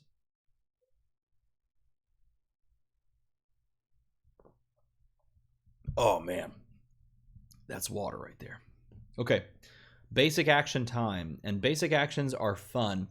You know, I was thinking about this yesterday when I was drafting the Justice set with Ryan Slater there in the chat. Hey, Ryan. And I thought to myself, man, you know what? It's silly how much I love basic actions and how much I enjoy good basic actions in my games versus bad basic actions. It's just kind of silly to think that this like 1 subtype of card gives so much more enjoyment to the game. I guess that's just kudos to the designers of Dice Masters because basic actions are sweet. So let's look at these basic actions. Brave Sacrifice, 3-cost basic action card. It says target character or target sidekick character die gets +2/+2 if it doesn't attack, KO it. Global, pay a shield. Spin target sidekick character die to level 1. Did Brave Sacrifice always hit a character die? Because this is a reprint. I'm just gonna do something really quick. We're just gonna. Okay, that's a little awkward, but we're just gonna do that. Did it always hit sidekicks? I feel like it didn't always hit sidekick. I feel like it was just like target character die. Because this is a reprint, so we have a reprint here. It's not, you know, it just doesn't like jump out to me like, hey, play this card. But there it is. Yeah, here's a new one, and this is a cool one. That's sweet art too. Look at that art. Counter-Strike, basic action, 2-cost. Choose an affiliation. Prep 1 die of that affiliation from your used pile. Move all other dice of that affiliation from your used pile to your bag. So just looking at that ability in and of itself, this is great on single affiliation teams. Yes, it was always, okay, it was always a sidekick. The previous one was always a sidekick, CCM says, and I believe him. Sweet. This card is cool. Just put it on a single affiliation team. You don't have to invest a ton to do this simple thing, but you can do a lot of stuff with that. Prepping 1 and then putting into the bag the others is awesome. Then you look at the global. Pay 1. Once during your turn, prep a sidekick from your used. So there's just like so many good things about this card. This global. Okay, so last night, maybe this is just because it's on my brain. Last night I played with the Atlantis Global, which is a reprint of the, what was it? Star Labs Global. So pay a mask and a shield was the original. Pay a fist and a shield now. Prep a die, a sidekick, and then field a sidekick, right? Prep and field. This is pay 1 of anything and prep a sidekick. So it's like half of the ability with a slightly easier conditional formatting. Like, that's good. That's just pay 1, prep 1. That's resurrection, but better, because you don't have to have a shield. It's just like, this just immediately makes resurrection obsolete. And then the ability itself like has play, and it's a 2 cost. So if you miss some like crazy anomalous, or you hit some anomalous roll, at least you buy something that might have some utility. Like, it's a really, really good card. That's a really good card. I should not geek out this much about basic actions, but that's awesome. Dual defense. This one's interesting, but not so much as Counter-Strike. 2 cost. Choose 2 of your character dice. If either of those character dice block, the other must block as well. So they kind of pair up. They have to. These character dice cannot be KO'd while blocking. These effects last until the beginning of your next turn. This is another one of those examples of a card that you play it, the die, and you have to remember, well, these are the 2 that I kind of assigned as those that kind of pair up, and if one blocks, then they both block. But if you can remember that, if you can remember that, then all of a sudden you've got 2 characters that cannot be removed during the attack step because they cannot be KO'd while blocking, which is pretty cool. On the double burst, it says, also these character dice cannot be targeted until the beginning of your next turn. So if you can land this on the double burst 1 in 6 times, you will have 2 characters that cannot be targeted removed during the main step and cannot be removed during the blocking portion on your opponent's turn. This is like an inch away from being really, really good. It needed like the Blink Global put on this, and then all of a sudden it's just like, it's like Counter-Strike's power creep on. This would be the same thing for Static Field, like if they somehow fit the text on there of also giving you the Static Field Global. Still, it's pretty cool. Still pretty cool. Invulnerability. Man, I played a lot with this card in the old school days. Until the end of the turn, whenever one of your attacking character dice is KO'd, return it to the field zone. And then the global says, pay a bolt, target character die gets +1 attack. So this is a direct reprint of the old school, was it UXM this came in, or AVX? It was one of the first 2 sets, I can't remember. But I have fond memories of sitting down with a friend, a very specific friend, and he would play this and like some Doctor Strange that did action burn whenever you played an action die, and like other things that would push. And it was a fun matchup, and this is a cool card, and it's nice to see it again. It's not the most impactful of all the basic actions in the world, but for me it has a nice little soft spot because of some memories that I have with it. So I like to see it again. Look at the art. So nice. Reinforcements. Choose 1, 2, or 3. Yay! Oh, that's so cool. That is an effect that we have not seen ever before. Choose 1, 2, or 3. Then draw that many dice. If you draw only sidekick character dice, or sidekick dice, field them. Otherwise, place all dice drawn in your use pile. This is a conditional, one-sided version of... Why'd I just blank on it? I was speaking and I had it in my head. Conditional, one-sided version of... Fill in the blank. There it is. It's the one from the Warhammer set. Instant War. There it is. It's a conditional one-sided version of Instant War. And that's awesome. Because you can kind of play this in a variable way, right? You can, choose 2 because you have exactly 2. You could choose 3, draw that many dice. Would this refill the bag? That's an interesting question. If I chose 3, but I only had 2 dice in the bag, would this trigger a bag refill? Either way, you can kind of pick your poison. Do I want 1 die because I know I'm going to hit it? Do I want 2 dice? Do I want 3 dice? That's really cool. That's just a one-sided Instant War. Pretty sweet. Doesn't work with Tabaxi Rogue, so Instant War still has a place, which is why I like those kinds of cards. They're not supplanting something. They're giving you another avenue of doing a similar strategy. That's good card design. You're not killing a card by printing this card. You're giving you a new way to play it. And that's what this set is doing in a lot of ways. Replenish. 3 cost. The next time this turn that a character die you control would be damaged, prevent the first 2 damage. If that character die is not KO'd, gain 1 life. Okay. So if I play this, and then I attack with some things, and the 2 damage that's prevented allows a bunch of those things to survive. Then I can gain some life. So you can look at this card in one of 2 ways: as a life gain mechanic, and in which case that card is bad, or as a way to keep your attackers from not dying, in which case that card is bad. Combined, it makes it better. Whenever you package 2 abilities together on the same card, it generally gets a little bit better. So this card's a little bit better than bad. There you go. There it is. All right, teamwork. We can skip that one. Too big to fly. No, we'll go back. Teamwork. 3 cost.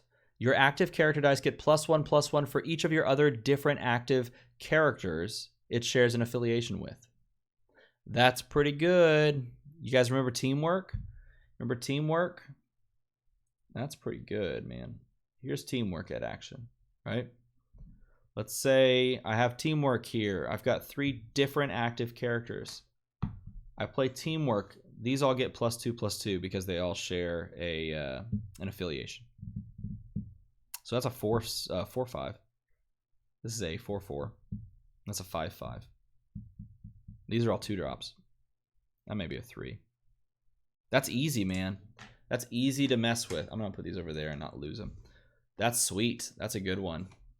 It's good to see that back. I like that card. Too big to fly. KO target character die with attack 5 or greater. So it literally just sort of nukes those big guys. 4 drop.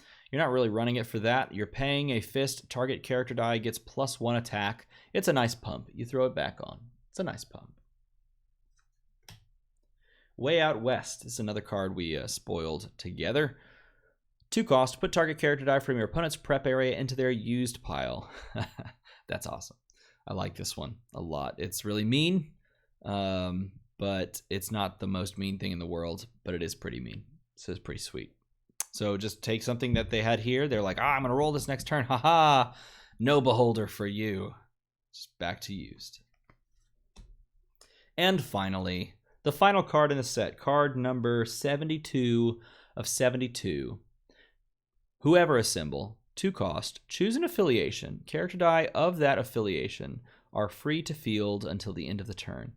At the end of the turn, if you did not field any characters this turn, prep a die from your bag. So I pay 2 for this. I roll it in a time where I get just a bunch of energy. Normally, most actions, you'd be really sad in this scenario. But this has a nice built-in text. You can play it still and prep a die, which is pretty awesome.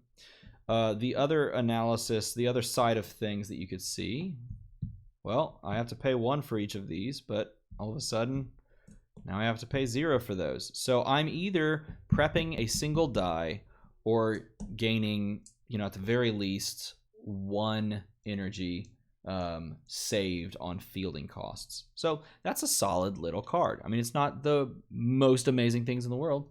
Solid little card. So there it is. There it is. So let's discuss. This is everything you're getting. I'll just put those in later. It's everything you're getting card-wise in the campaign box. You're getting it for $40. You're getting, as I just run things together on accident, you're getting half of the dice that maxes everything out. Let's see if we can make that so we can see it again. Look, it's my microphone. Hey, don't look over there. Let's make sure that everything is nice and focused again. Okay, so this is everything you're getting in the box. You're getting all of these dice. You're getting the 72 cards that come with it. I will give you my honest thoughts on this box, and I will kind of compare it to the other boxes, but then I'll start by talking about it on its own merits. If you've been playing Dice Masters for a long time, like I have, and like some of you have, then the nostalgia factor that a lot of these cards brings is really, really cool.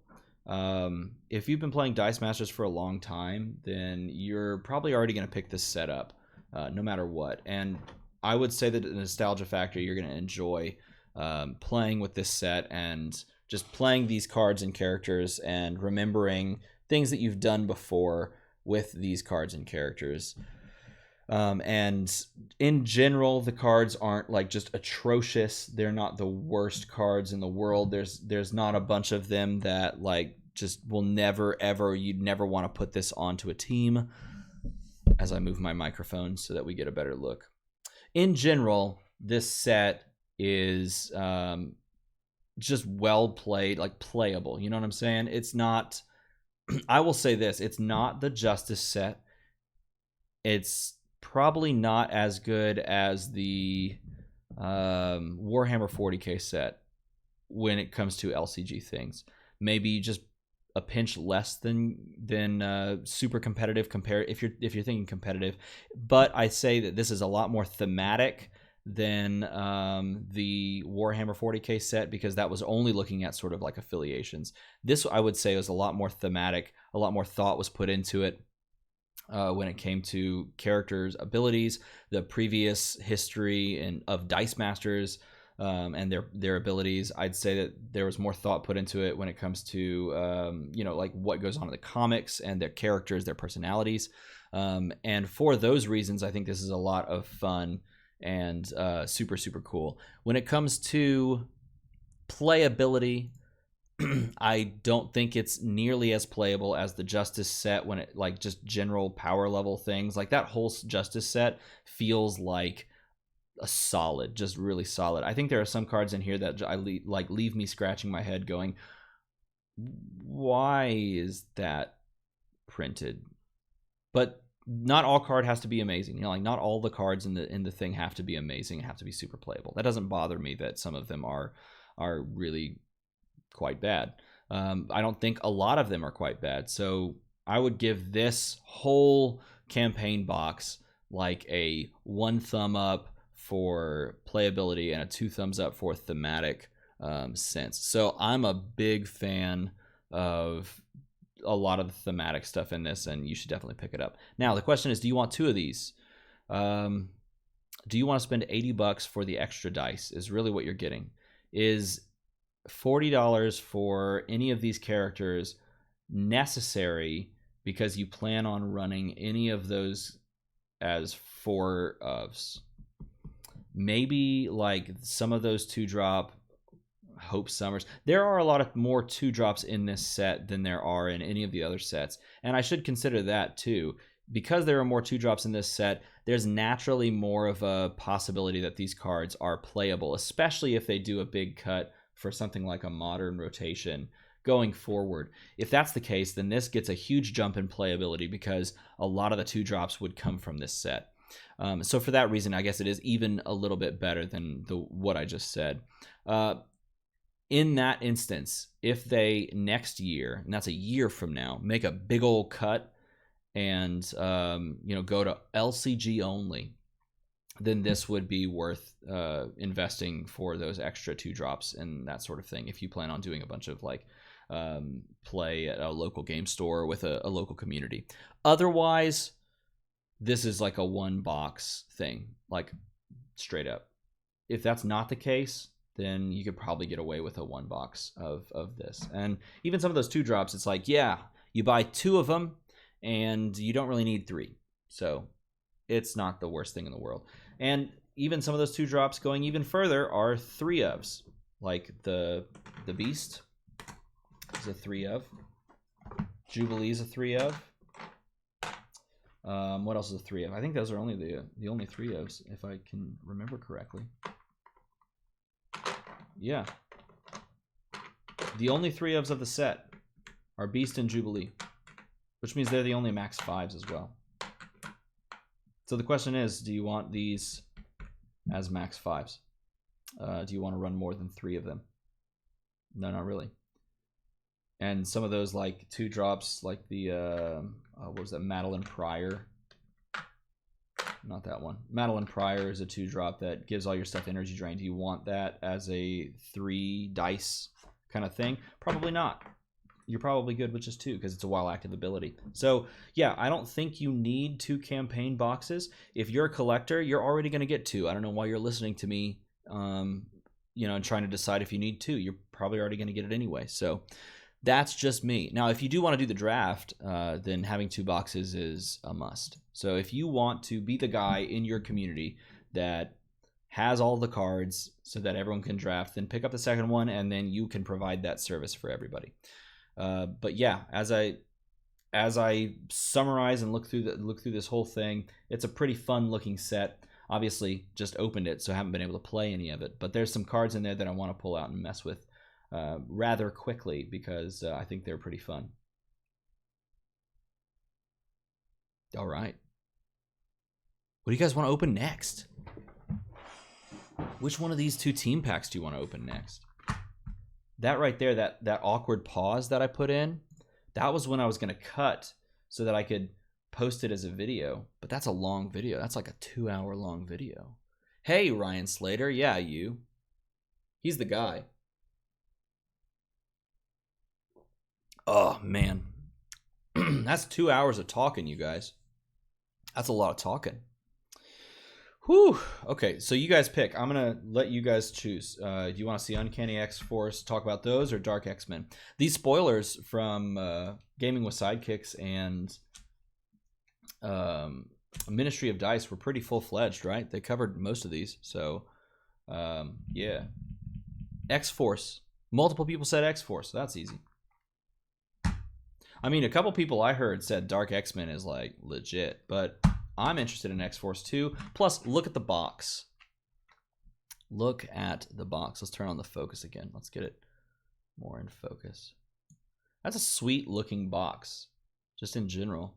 The art on the box, I'm a fan of as well. Team packs. So team packs retail for $10. No, excuse me. Team packs retail for $13, right? $13.99, something like that.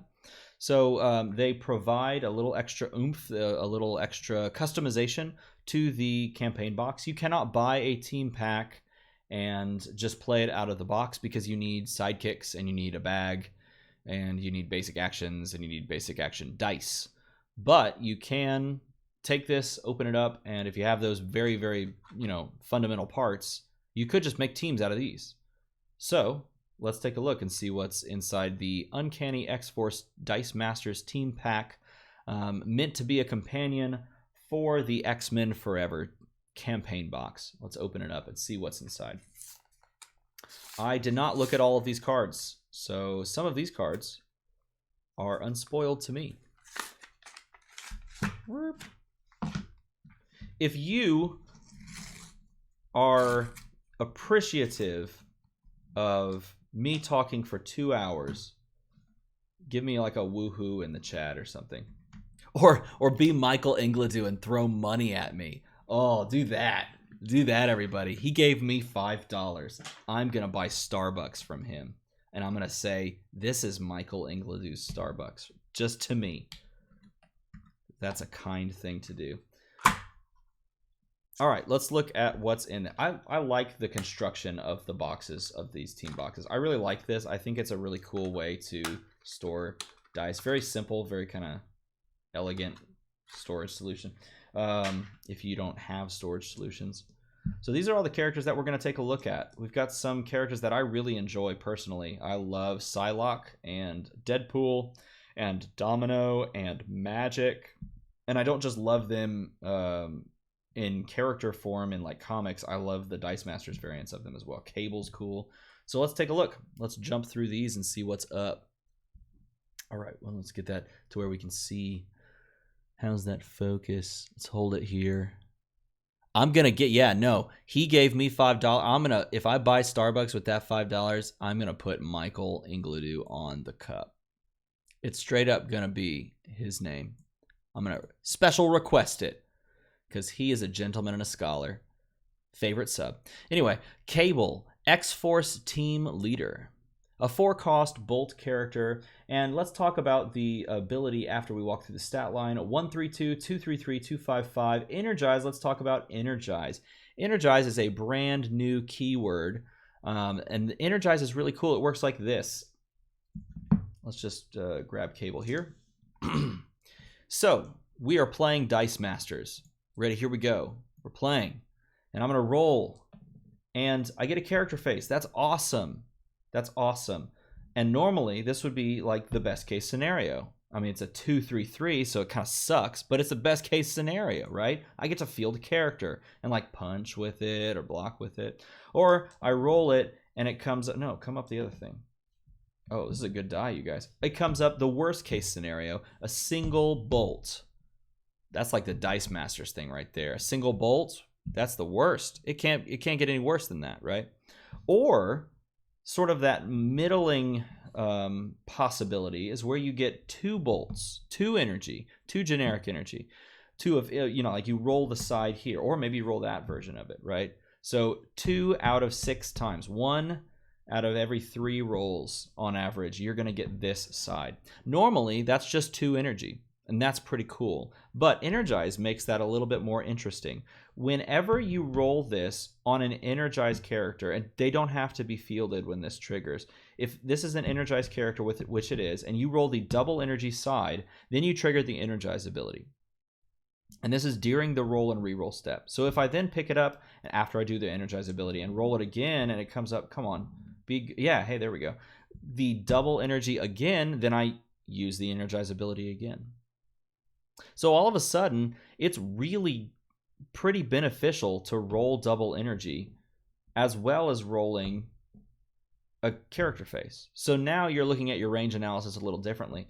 Well, it's pretty good to get a 2-5-5 and just have a character in the field. It's really good to get a 1-3-2 because I only have to pay 1 to field it and I get this character. It's kind of bad to get a 2-3-3 because I only gain 1 stat from the level 1 to level 2 side. But all of a sudden, it's really good to get either this 2-bolt side or that 2-bolt side because Energize, again, focus.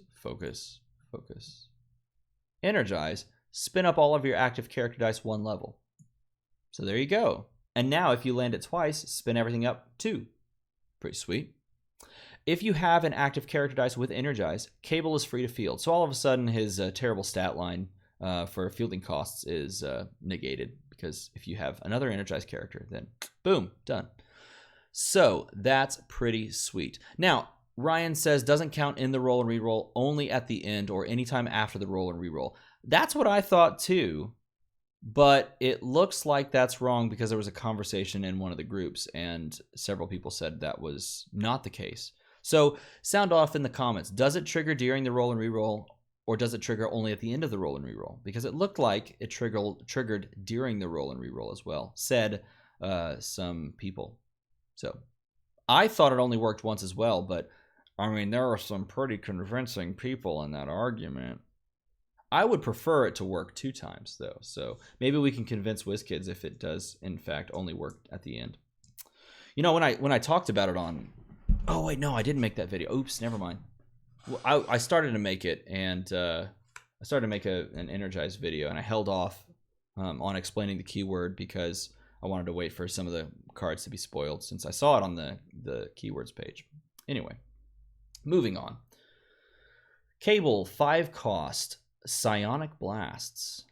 Bolt character, X-Men affiliation, same stat line. When Cable is blocked, deal damage equal to Cable's level to each character die blocking Cable.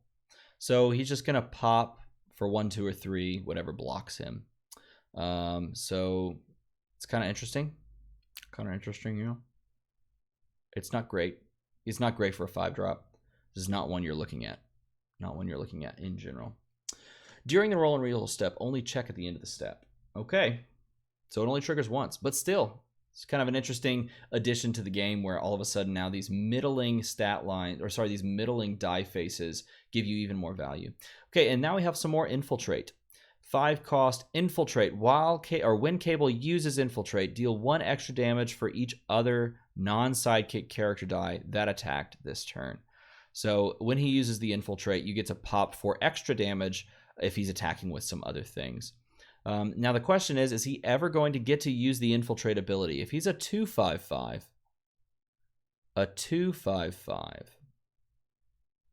you're never leaving him unblocked unless he pops out. Like, I don't know, maybe you don't block him and then you blink him back.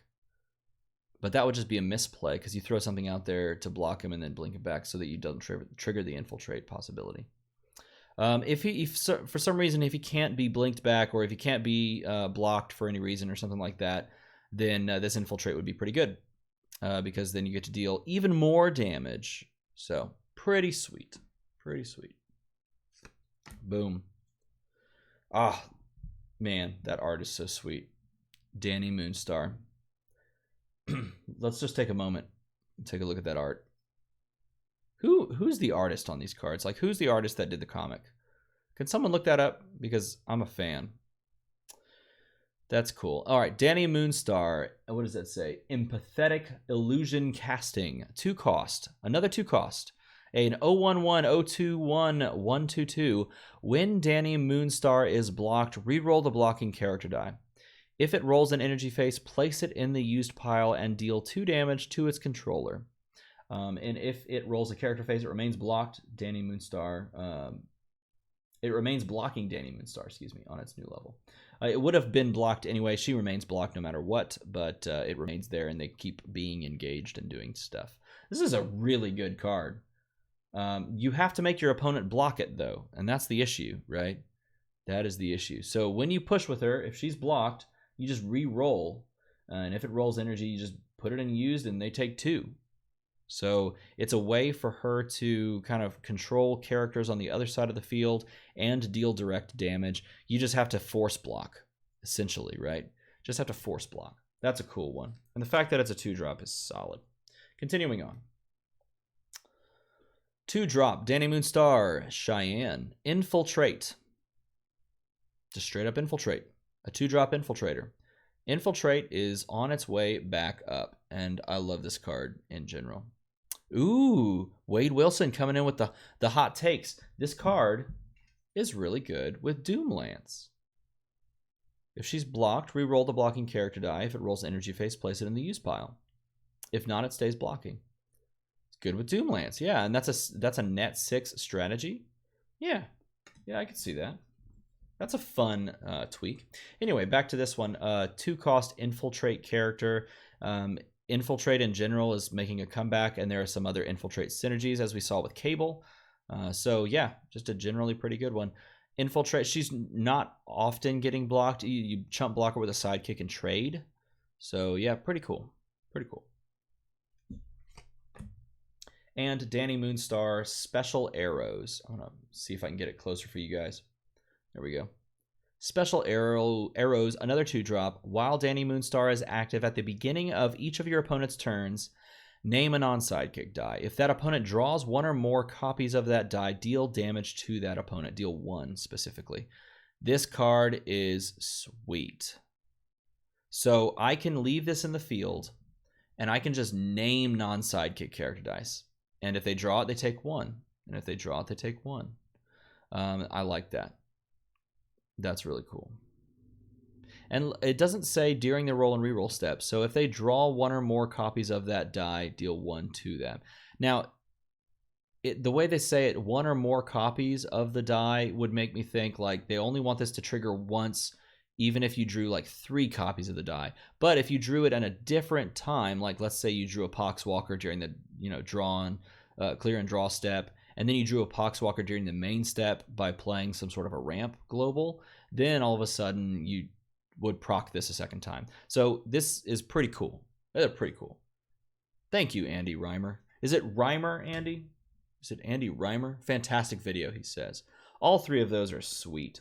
You know what else is sweet? Deadpool is also sweet. Deadpool, roll some energy. 4-cost Fist character, 024, 025, 137, old school stat line. Energize, your active character dice get +1/+1 until the end of the turn. So that means that during my roll and reroll step, that's sad. There's a little divot in my die here. That's okay. During the roll and reroll step, if I roll this and it comes up, no, not the Dice Master's roll. If it comes up on the 2-cost Fist side, right, comes up on this, then all my stuff gets +1/+1. So I can either bank on getting an 024, an 025, or a 137, which is a pretty fine body, whatever, or I can give all of my stuff +1/+1, which is pretty sweet. I like that. That's a fun card. What else is fun? Deadpool. It's a fourth wall thing. 5 cost fist character. When Deadpool attacks, if you have a die on double energy phase in your reserve pool, all opposing character dice must block, and then pay a fist on the global. Deal 2 damage to target blocking character die. So it's a fun way to remove things from the field and kind of force things to block so that you can kind of KO them in different ways. Why not, right? That seems sweet. I'm a fan. It's not the greatest card in the world, but I could see myself playing this just for fun. Especially just to use the global, which is also printed on this card. Deadpool. We're the X-Force, or we're X-Force, 4 cost version. When Deadpool is blocked, he gains +3 on Overcrush, and then pay fist, deal 2 damage to target blocking character die. So this is a great example of a global just being a perfect match for the card itself. Here we have a 4-drop on top, a 6/7, a 4-drop 6/7 Overcrush if he's blocked. If he is not blocked, then you stat flip him, and he's a 7/3, unblocked, which is awesome. Then you think about, okay, so let's say they block him, right? Well, he's got +3 attack and Overcrush, and then all of a sudden you pay 2 fists, lowering their defense of their blocker to push more Overcrush damage. This card is so good. And it's well statted, and it's like well balanced for 4. Like, that's good for 4. Like, you can't print this for anything lower than 4. You can't print this for anything higher than 4 and have it like be viable. I don't want to say viable because it is still viable at 5, but 4 is like so sweet. That's so good. Yes, the Bizarro Global would make him a 10/3 if he's blocked. If he's unblocked because they didn't want the Overcrush, then he's a 7/3 on top, and that's still really, really good. Good clarification, Laurier. Good clarification. Domino. Not really a party girl. Okay, so there was one of these that was spoiled yesterday, I think. Or no, maybe this morning. I didn't see the other ones. I can't remember which one was spoiled either, so this is all new. Who knows? 3 cost, shield character, X-Man affiliated, 022132152 stat line, so it's easy to cycle. Energize, deal 1 damage to target opponent and re-roll this die. Ooh. That's super cool. Okay, so let's play it out, right? Hiya. No, play example time. Example time. This is a poor. Okay, I used the energize effect procs. Look at it. I did it. Let's say that's my roll step. Okay, let's just kind of play this out. That's my roll step. I get a re-roll. I want this to be a character. Let's say it comes up on that, but I get to use the energize ability, deal 1 damage to my opponent, and then re-roll this die. Oh, of course, now it comes up the 2, whatever. You get the picture. Then it comes up as a character, and all of a sudden now I can feel it as a character and punch my opponent or whatever. Cycle it this way and get to use the energize effect. So that's a really cool effect. It's like they took the idea of Parallax, and they took the idea of a Sararak, and they took all of these other disparate like ideas and kind of thought about them a lot and came up with an ability that ties into this new keyword. Man, I love that. I think that is super cool. And yes, the art is a little unfortunate if you're playing with family. Sorry, but it is. Domino, it's not all luck. 3 cost shield character. While active, when you roll a die on double energy face, deal 1 damage to target opposing character die. So it pops a sidekick. It doesn't really do much else outside of that. It KOs a couple of these 1 defense things that we saw in set, so that's worth considering. It KOs like Yanti and Poxwalker, which you might see in the meta. That's about it. But it has some utility. I mean, I spelled out that utility just there, so boom, there you go. There it is. Domino, Mistress of Mischief. Fast. 4 cost fast. Fast is a decent ability on a high stat, attack stat, low defense stat character. Because, again, you're just basically treating this sort of as a removal action. Like, pay 4 to have this cycling or to not have this cycling and just leave this in the field. And in each turn, push deal your damage first, and you're most likely going to KO most things in the field. So this is like playing a 4-cost action that KOs your opponent's one of your opponent's things, or deals your opponent 3, 4, or 5, or sorry, 2, 3, or 5. So if you look at it that way, it's really not a bad card at all.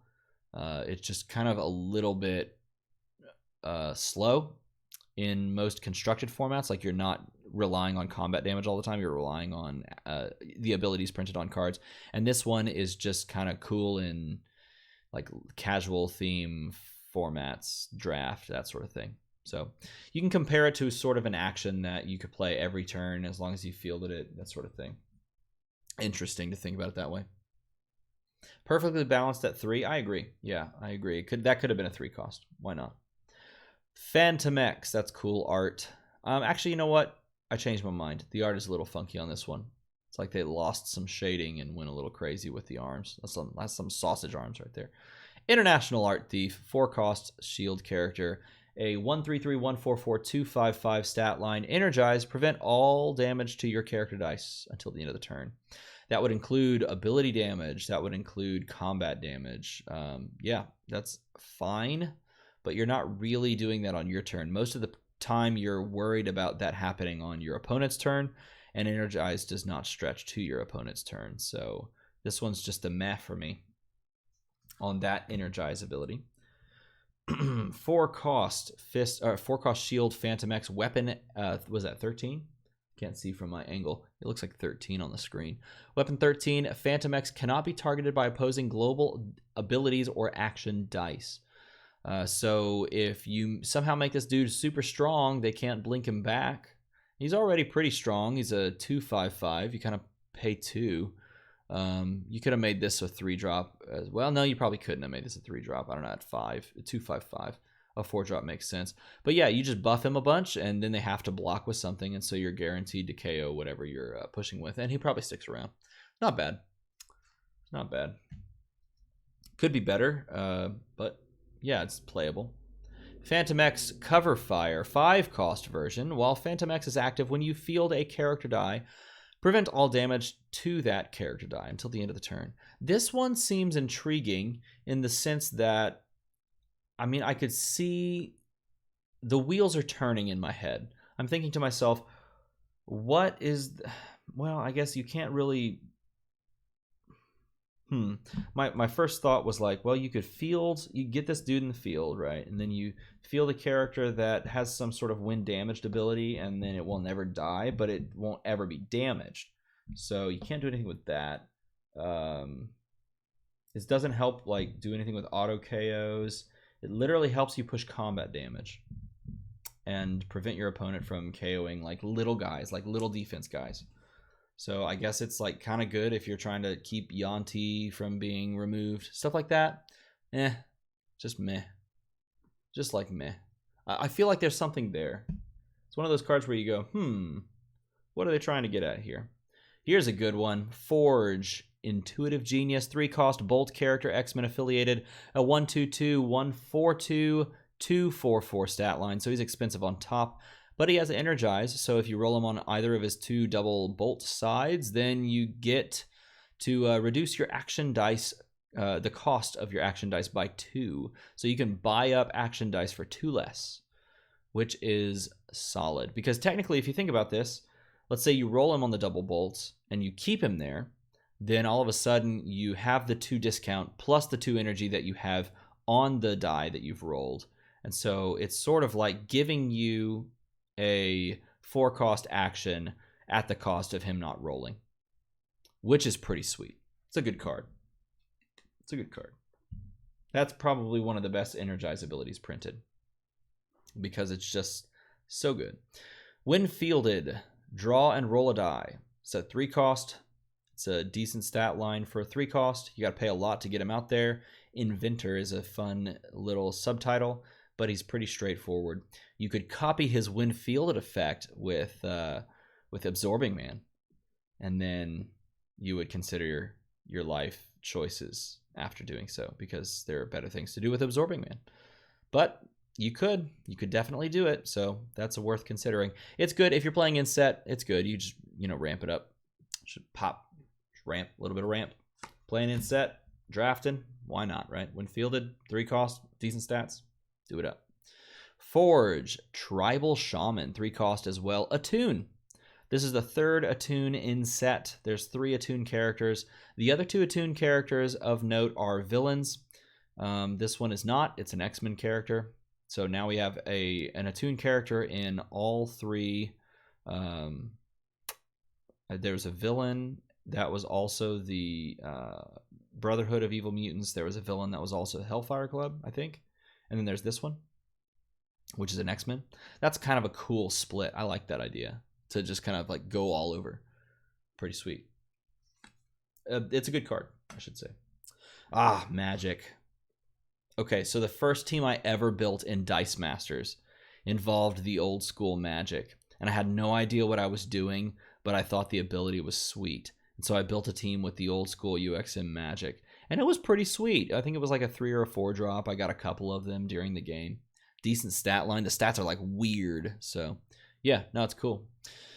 4 cost. This is Energy from Limbo. It's got Energize, draw and roll a die. So whenever you hit this on the double mask character, or sorry, the double mask energy face, then you get to draw and roll a die alongside of having this 2 energy. If you don't do that, then you've got this 014, 016, 127 stat line, which, yes, is still as ridiculous as it was in the UXM days. And I love it for that. I love that they reprinted it. That stat line is super fun. Stat flip it, and you've got some crazy things, and you've got a fine ability if you miss. Cool. 4 cost, Limbo Control. This is a 4 cost. It says, when magic is fielded, deal 1 damage to target opponent for each non-sidekick character die on an energy face in your reserve pool. So I would be wanting to put this alongside energized characters and roll this on a regular character face, and or I just put this on like a little aggro team and then deal some burn damage if I miss my characters. It's not great in that sense because it's also not aggressively statted unless I put a stat flip on it. But it's not bad. Like, you could definitely do things alongside of this. You put it on, like I said, an aggro team, or build Energize in set. If you miss, then you have this ability that kind of goes off and does, you know, like 2 damage, maybe 3 damage. If you have 3 characters that you missed and you field this on the same turn, I mean, you'd be rolling 4 characters. That's a little high. That's ambitious. 2, maybe 2 damage. It's not bad. Magic, Psionic Shields, 4 cost mask character. While magic is active, your opponent may not reroll more than 2 dice during their roll and reroll step. This card is good. They have to pick which 2 they want to reroll. It just limits them a little bit. And it's going to stick around in the field for a good long while. I'm a fan. I like it. It's not the most game-breaking control card, but I like these little incremental control cards, especially in set, because you're... just imagine, like, if you were to do a draft somehow of the Spider-Man Maximum Carnage team pack, and you had access to Shriek. Like, that's just too much control for a limited, thematic, fun kind of a team, because it just doesn't make things fun. This, however, makes things fun. It's a 4-drop, so you're not getting, like, immediately. It doesn't make them not reroll everything. Like, they can still reroll 2 dice, but it does put the hurt on a little bit. That's fun. And that's the important thing about this game. You gotta have fun, right? Come on, you gotta have some fun. Psylocke, Reforming X-Force, 2 cost mask. Old school 012, 022, 133 stat line. Energize. You may field a sidekick from your used pile whenever you roll this on its double mask face. Which is cool because if you think about it, like, say you miss this character, you field a sidekick from your used and then use a mask for the Professor X Global to do it again. Hey, let's just take Professor X and slap it on Energize at a 2 cost. That's pretty good. I'll take it. I like this card. 2 costs, Psylocke, Telekinetic Bow and Arrow. When Psylocke is fielded, KO target opposing sidekick character die. So it just pops a sidekick when you field it out there. Not much.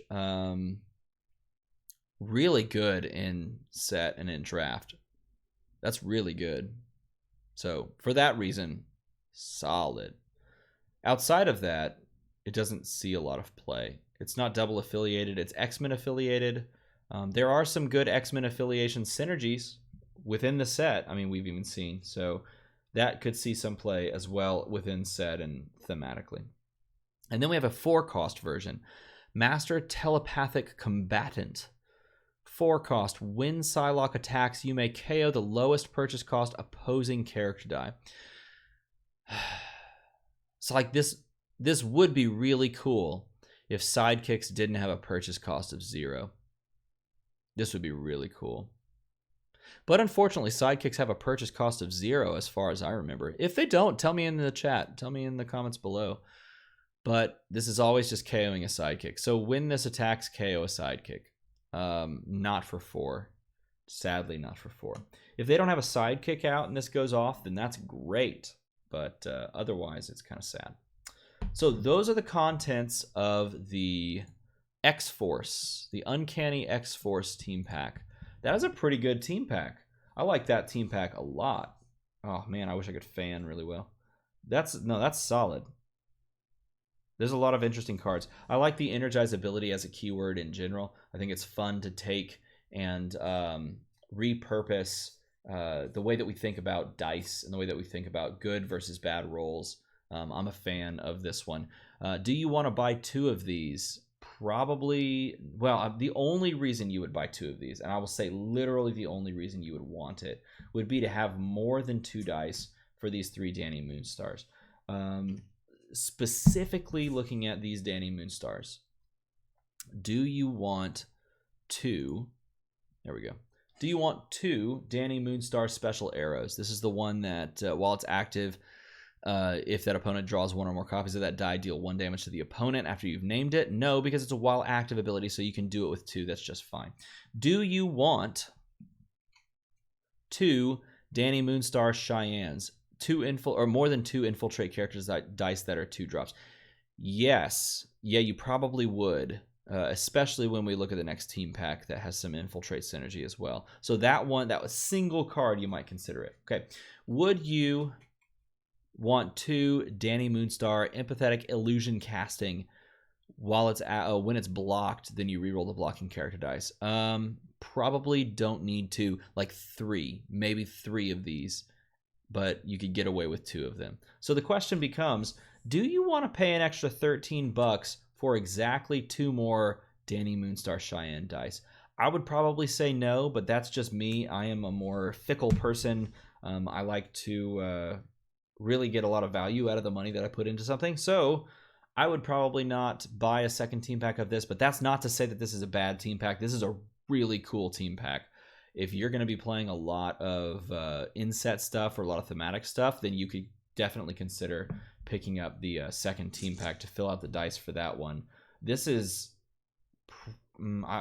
per capita, card for card, maybe slightly better than the campaign box, just because some of those cards are really cool. 3 dice would be good for this set. I agree. So that's a solid team pack all around. Cool. Let's do the last one, you guys. You want to do the last one?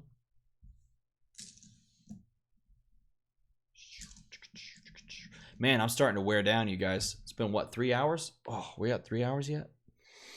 2.5 hours. I've been, plugging away.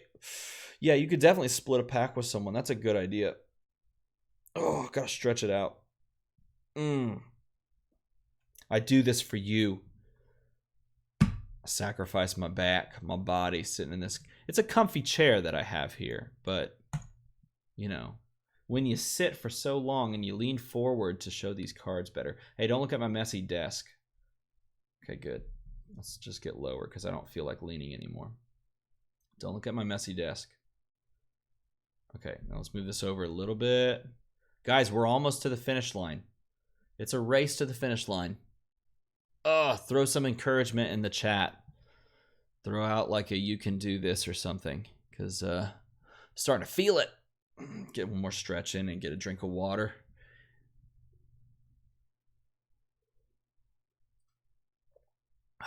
Favorite card so far, everybody. Chime in the chat while I'm opening this next one. Favorite card thus far in the entirety of the campaign box and first team pack that we looked at. Let me know in a comment in the chat. Let me know. All right, last one. This is the Dark X-Men team pack. We're going to take a look at the contents. This retails for the same as the previous team pack. This is like a $14 little pack. You use it to supplement the campaign box. You can't play this straight out of the box because it doesn't come with sidekicks. It does not come with basic actions. You need both of those in order to play the game. You also need a bag, and this doesn't come with a bag, but you can probably find a bag. You could use a pocket. That would be weird, but you could do that. Mainly, you need the sidekicks and the basic actions. But if you have those things already, you can pop this open and make a team straight up with just the contents of this box. So let's get to opening it. I've heard good things about this box. I'm curious to see if good things are in this box, because I know a few of them, but I can't remember off the top of my head all the cards or anything like that, because there were some spoilers, right? There were full spoilers for this little team pack, but I mean, I don't remember it. If you probably have better memory than I do. If you do, then kudos to you for remembering these cards already. Hey, why is that not one coming up? There we go. Have I mentioned that I like the packaging for team packs? I like the packaging for team packs. I think it's a really cool way to package something. I think it's cheap, and that's smart. Lower your bottom line, man, so you can make a profit. Cool. Let's take a look at the final set of cards. Whew. Before we do, though, let's take a look at everyone's favorite card thus far in the entire set. We got Blank Toad. The first one, Blank Toad. The second one that I see here, Hope Summers, Pluripotent Echopraxia. Nailed it first try. Nailed it. First try. Pluripotent Echopraxia. That's getting easier. Someone give me a super chat for that one. Come on. Okay, here we go. Final set. Let's get the focus right. I've probably been doing it wrong this whole time. And then 3 hours in, and I'm finally like figuring it out. Oh, there we go. That looks good. Okay. We're going to kick things off with Blink. Who's faster? What does that say? Half scan? Who's faster, half scan? 4-cost mask character. 013, 123, 135 stat line. It's got Infiltrate. A 4-cost Infiltrate is not the most powerful thing in the world, but Infiltrate in general is pretty decent. This is a 3/5 on top. I'm fine with letting that go unblocked unless it has Infiltrate, which this does. So I'm forced to sort of chump block this, otherwise it gets to deal a free 1. But if you're paying 4 to get this Infiltrator sort of out and doing things, I'm okay with that. Unless you've also gotten some other Infiltrate pieces out there, in which case now all of a sudden I'm a little worried. But this is a 4-cost Infiltrator, and that's just generally not very fast, not very powerful. Blink, Down the Rabbit Hole, 4-cost as well. When Blink is blocked, remove her from combat and deal 1 damage to the defending player. The background is Toad's card text. There it is, right there. There's Toad's card text. When Blink is blocked, remove her from combat damage, or combat period, and deal 1 damage to the defending player. So this is like an interesting reverse version of Infiltrate. So Infiltrate is if she's not blocked, you get to pull her back and then ping. This one is all of a sudden pull her back and ping if she is blocked. So they want this one to go unblocked, in which case you get to deal 1, 2, or 3. So that's kind of cool. I like that. That's fun. Not great, but it's fun. And finally, we have Blink. Oh my goodness. I have to lean in for this one. I can't read that in the screen, and I can't read it from where I'm sitting. Okay, Blink. Biomolecular displacement portals. There you go. This is why I get paid. Wait, what? 4-cost mask character. While Blink is active, when a player moves a die from their used pile to their prep area, deal 1 damage to that player. This one plays well in set because there are several abilities that we've now seen that move a die from used to prep.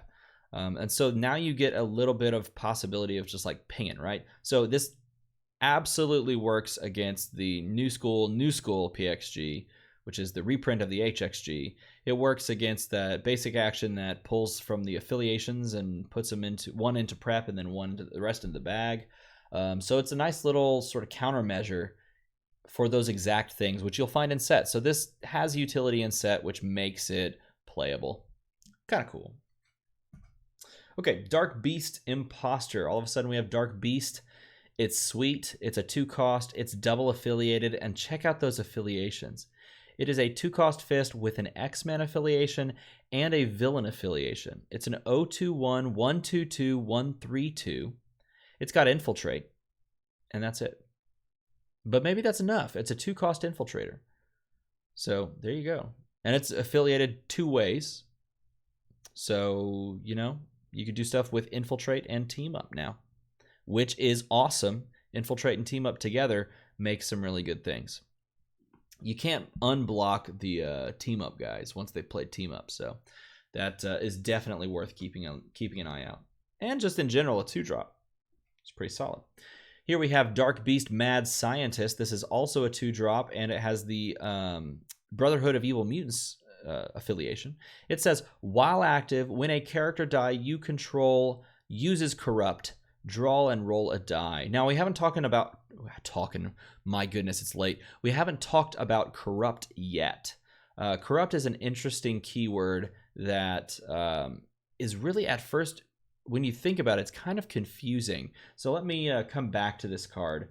But just basically, suffice to say, when you use a corrupt ability, let's say you put corrupt onto your team, this draws and rolls you a die. It's a 2-drop that gives you a little bit of ramp. That's not bad. So I would be fine with this card if you're running corrupt, which is a pretty cool ability. So let's see if we can get to corrupt, and here we do. 2-cost fist character, human experimentation. When Dark Beast blocks, corrupt 2. Target player draws 2 dice, and this is what corrupt is. Target player draws, and that's the 2 dice, places one of them in used, and returns the rest to their bag. So that's corrupt. And if the die you place in the used pile is a sidekick die, draw and roll a die, which is pretty cool. So now, corrupt can target both you and or your opponent, right? So you can corrupt yourself, you can corrupt your opponent. And then it says, if you're, so basically, I might as well just play it out, right? So here's my bag. I corrupt 2. I draw 2 dice. I place one of them in used, and I place one back into my bag. Okay? I place a sidekick in used. The second ability on this says, if you place a sidekick in used, then draw and roll a die. So all of a sudden, if this was my bag, now I get to draw and roll this action die. It came up too generic. I'm really sad. Bummer. But that's corrupt. Pretty cool. It's a pretty cool little ability that kind of thins bags out. Sometimes it thins it out for your opponent, which is kind of bad. And so in that instance, corrupt kind of sucks because you don't want to thin your opponent's bag for them unless you want to draw and roll a die for yourself. You know, so there you go. Corrupt. Oh, geez. Okay, I'm going to take a second. Hold on. Whew. Here we go with this next one. This is a doozy. This next character is tough to talk about. Oh, stretching it out. I'm ready for this wall of text. Are you guys ready for this wall of text? All right, here we go. You ready? Actually, scratch that. You get to choose one die and place it in there. Yeah, so I guess you're... I was thinking about this. Okay, so corrupt on this. I can corrupt my opponent, right? Let's pretend, let's run this back. Here's corrupt, right? This is my opponent's bag. They draw 2. I'm going to tell them which one to put in the bag and which one to put in the used pile. So I can tell them to put that. And then I can tell them to put that back into their bag, which is pretty cool. So you can corrupt yourself or you can corrupt your opponent. I don't know why I thought they got to choose. But yeah, no, it's good for you or your opponent. Sweet. All right. Oh, okay, here we go. I gotta read a lot of text. Mimic. Calvin. 3-cost mass character, X-Men affiliated. 011, 111, 112 stat line. While active, when an opposing non-sidekick character die is fielded, all of your active Mimic character dice become copies of that character die until you no longer have an active Mimic character die or a new opposing non-sidekick character die is fielded. Your Mimic dice also retain this ability written on this card. So every time your opponent fields something, this guy and all of his buddies that are also Mimic become copies of what your opponent fields. That's cool, but you don't really have control over that. Like, your opponent just can kind of, I mean, technically they could definitely field what they want to field and not field some things to make it bad for you, but you don't have control over exactly what they become. So the lack of control is a little bit scary, but the fact that you're just kind of making them make bad decisions, like, oh, all those things are going to become like this thing or that thing, now I have to consider, is pretty cool. And it's a 3-drop, and it's gonna see play. It's very interesting though. Like, you just mess around with this and it could be good. I don't know if it's gonna actually see like competitive play, but I know I'm gonna slap it down and I'm gonna try it out to see what happens, because I think that's very much a card that's like, well, I don't know, I'm just gonna see what happens, because whatever my opponent brings is what that card is. It's like a wild card in other games. Okay, second wall of text. Mimic, best of the X-Men. 3 cost, mask, same stat line. I can't even read it on the screen. I'm sure you can't either. I'm going to do my best for you. Oh, okay. When Mimic is fielded, choose target opposing character die, replacing all prior choices. Your active Mimic character dice copy the printed stats of that character die level for level. Until you no longer have an active Mimic character die or a new Mimic character die is fielded. While your opponent has more than one active character die of the chosen die, he gets an additional +3/+3. So, in summation, he gets fielded, and let's say you name Poxwalker on the opposing side, and there's 2 Poxwalkers. Well, he has the stat line of Poxwalker, which is basically his stat line. Poxwalker's got a very similar stat line. And then he gets +3/+3. So he's a 3-drop, like 4/4 on bottom, which is cool. More interesting if they have, like, you know, a couple 2-drops that have decent stats. Well, then he's like a buff version of those. It doesn't work well if it's just a single character die of that type. Like, if there's just one Black Widow, then this is just a Black Widow statted die. So for that reason, it's not very good. But if they have 2 of them, then it's a buff version of it. Now, that's still not very good because it's just stats, and this doesn't do much else besides that. But it's still pretty cool and fun and thematic. So, cool, fun, and thematic. Points for that. There you go. All right. Final wall of text. A 4-cost, flying, blasting, slashing. And it says, when Mimic is fielded, choose target opposing character die. Roll Mimic and the chosen die. This is my favorite, by the way. If either rolls an energy face, KO both character dice. If both roll character faces, KO the opposing die, and all your active Mimic character dice become copies of that chosen die until you no longer have an active Mimic character die or until a new Mimic character die is fielded, even if a different character die is copied. Your Mimic character dice also retain the abilities on this card. Okay, so basically, when you field him, this 4-drop, you get to pick a die that's on the opposing side. You roll both of them. If either of them come up energy, then both get KO'd. So this is a 4-cost removal action, essentially, at that point. If they both come up character face, then the opposing one gets KO'd, and your dude basically becomes that dude, which is pretty cool. Which is very cool, I should say. That's very cool. Again, is it very good? I don't know.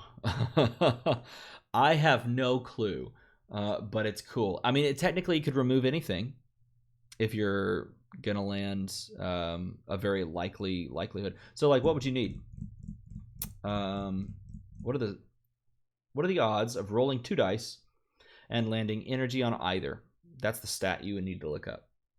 It's higher than 50%, so more than half the time this is removing something and not doing anything else, but it is cycling itself. And then less than half of the time it is KOing your opponent's thing and sticking and then becoming a copy of that. So Either way, it's pretty interesting. Okay, here's another interesting character that is not a wall of text. Polaris, Lorna Dane. 4 cost, shield character, X-Men affiliation, 122, 234, 255 stat line. When Polaris is fielded, corrupt 2. So we're back to corrupt. So target player draws 2 dice, and then we pick 1 die to put into their use pile, and then they put their other die back. So again, they draw 2 sidekicks. One of the sidekicks goes away. That's the best case scenario for them. They draw 2 dice. One of them's an action or a character. That character's getting burned, and the other is going back to the bag. 2 characters, you get to pick which one you want to burn and put the other one back. You do it to yourself, you prep or you burn one of your own sidekicks. Great. Pretty cool. It is a when fielded effect on a 4 cost, though, so you have to keep that in mind. Not the best thing in the world. When fielded effect on 4 costs, generally not very good, just because you need to cycle them. Well, that's not true. It's not always not very good. Sometimes it is fine. You just need some way to cycle them. Polaris, Hail, Queen of Mutants, 4 cost as well. While active, each player may only use 1 global ability each turn. This one is also very cool, especially on teams that want to do like pumps or have a lot of different globals that they want to use. This one can only use 1 of them. So you get exactly 1 PXG. You get exactly 1 static field. Does this make the cut onto high-level competitive teams? Because of that, no, probably not. It reminds me a lot of the Wrecker that stopped globals from being used. That did not see competitive play. And it was so situational, it didn't really even see kind of casual play. This may be one of those scenarios where it only sees like casual play as well, or it doesn't see casual play because it is sort of just so situational. But it's still a cool ability, and if you're playing it in set, that's worth it. Can't do more than 1 global. The final Polaris, Strange Stirrings Within. While active, when an opposing action die targets you or your character die, or a character die you control, you may use a copy of its effect. You may choose new targets for that copy, which is pretty cool. So like my opponent plays any action that deals damage to me or to my characters, I get to use a copy and deal it back to them or back to one of their character dice. I like that ability. There's just a lot of really cool ways that you can kind of take that. It reminds me of, what was that card from X-Men First Class that kind of did that same thing? If they did something with an action, it just reverses it. This is basically that card, and that card was cool, and it saw some play in draft, so that one would too. Ooh, yeah, here we go. That art is so good. 4 cost Rogue, Good Night, Suga. Suga, it's really Suga. The Brotherhood of Evil Mutants affiliation, a 1-2-3, 2-4-5, 2-5-6 stat line. When Rogue is fielded, corrupt 2. Corrupt seems fun. Corrupt seems pretty good. It's a when fielded effect on a beefy defensive character, so that's not very good. But corrupt seems fun enough to mess with that this is looking interesting. It's not the most amazing thing in the world, though.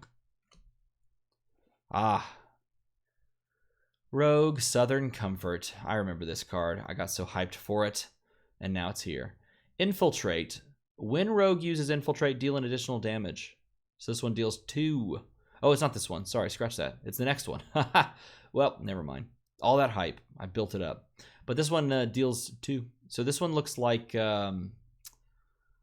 Oh, there was another 4 cost from the Guardians of the Galaxy set that did the same thing. It was like the not as good Black Widow, I think.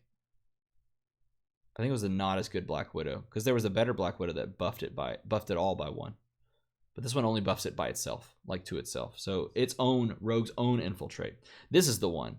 Rogue Mother Issues, 5 cost. Infiltrate. While active, your sidekick character dice gain Infiltrate. So this is a 5 cost. Everyone has access to it. A lot of people pointed out that the 4 cost super rare Captain America gave sidekick character dice Infiltrate and +1 defense. Not everybody has that super rare. I don't think I have that super rare. So this one is $14. It comes with all of the other cards. So now everyone has access to it. It is 1 cost more, But now all your sidekicks gain Infiltrate as well, and that is pretty good because Infiltrate can add up quickly. It makes me want to put together an Infiltrate team and buff all the Infiltrate damage with the rare Black Widow Widow's Bite, because that's a sweet combo and a sweet team. All right, we're down to the final, what, 3 characters? Yeah, final 3 characters. Here we go. Sage, Psionic Farewell.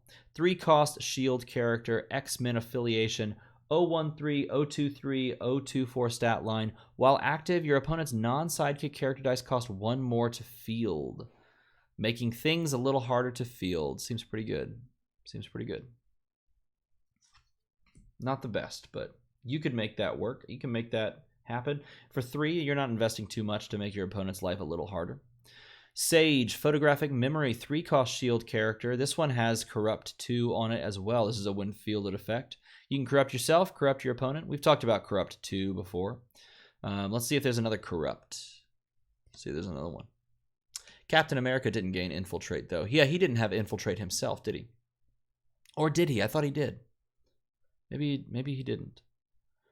Heyo, Sage, Xavier's Mole, 3-cost. This one is affiliated for the Hellfire Club. And it says, when Sage is KO'd, corrupt 3. So they draw 3, and they corrupt 1, and put the other 2 back. So there's a better shot of you hitting something really, really good for you to corrupt and bad for them to miss, which is awesome. This is a when KO'd effect, though, so you kind of have to have some way, some plan to KO it. But Corrupt 3 seems good. Sunspot, 5-cost Bolt character, Roberto da Costa. Is that what that says? Yeah. X-Men affiliated, 143, 154, 266 stat line. While active, when an opposing global ability or action die targets one of your X-Men character dice, deal 1 damage to that opponent, which is pretty sweet. In general, this doesn't have a ton of utility. You're buying this for 5. The stat line's good enough for 5, but I mean, you're really having to work to make the 1 damage work. So not very playable. Next up, Sunspot, Lord Imperial, 5-cost Bolt. This also has the switched affiliation because it's Dark X-Men, right? So you're switching the affiliation. It's the Hellfire Club. When Sunspot is damaged, Corrupt 2. This one is so good. This one is so good. Now, I think this would trigger a bag refill, right? So, I mean, this is what I'm thinking, right? Let's take his die. Here it is. Let's put him on the top level. Let's say we have 4 bolts. I can pretend. We have 4 bolts. We ping him 4 times with Magic Missile. Ping. Corrupt 2 to my opponent. This one goes in there used. This one goes back to their bag. Ping. Corrupt 2. This one goes to the used. This sidekick goes back. You know, just keep doing that, and you just mess up any bag management that they possibly could have had. That one is really cool. That one's a really, really cool card, and that's definitely worth playing around with, because the ability to do multiple corrupts from one single character is awesome.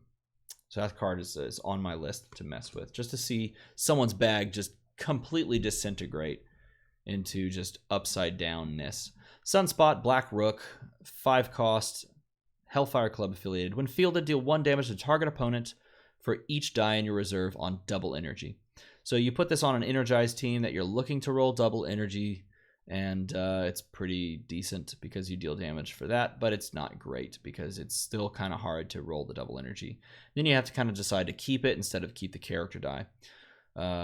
So you're kind of in this weird spot where, like, you have a bunch of energy, so you need to have something that you're going to do to use it. And if you don't, like purchasing things or global speed things, then you're only dealing like marginal damage to field this alongside of those characters. Not a very good card in my mind.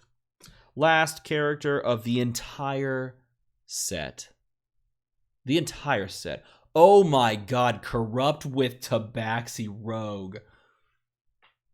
Oh my God.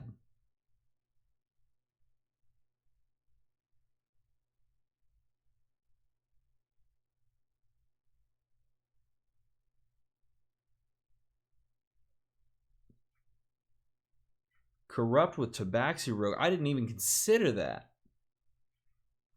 That is so good.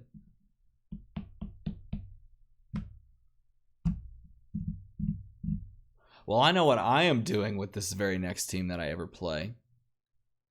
That is insane. Okay, Thunderbird. I'm not even going to try. Wakinyan? 4-cost Fist character. 142, 253, 255 stat line. That is a tough fielding cost stat line. When he is KO'd, or when he KOs an opposing character, die corrupt 2. This is not as good. This is not as good of a corrupt ability because he has to do the KOing himself, and so you would need to like pair him with, you know, like something that makes him get double blocked. Man, what's the 2-cost action that like he and something else deals their attack damage? Like things like that. And that's just a little bit too hard to work for a corrupt ability, especially when there's these other ones that do the job for you. Thunderbird, Son of the People. While Thunderbird is active, when an opposing character die is spun up, deal 1 damage to that die's controller. This goes really well with the same exact ability, 3-cost version Zatanna. You can stack them up and then use like Energy Field to just keep spinning up and down your opponent's stuff. That's pretty cool. I like that. I like that a lot. Fist cost. Cool. 4-cost. Yeah, that's a pretty interesting win condition. And finally, Thunderbird, Buffalo Soldier. 4-cost Fist character. When Thunderbird is KO'd, return any other non-Thunderbird character dice that were KO'd this turn to the field at level 1. So essentially, and I think this works for... Yeah, that's interesting. When he's KO'd, everything comes back, including your opponent's stuff, back to the field at level 1. That is an interesting drawback as well as a benefit.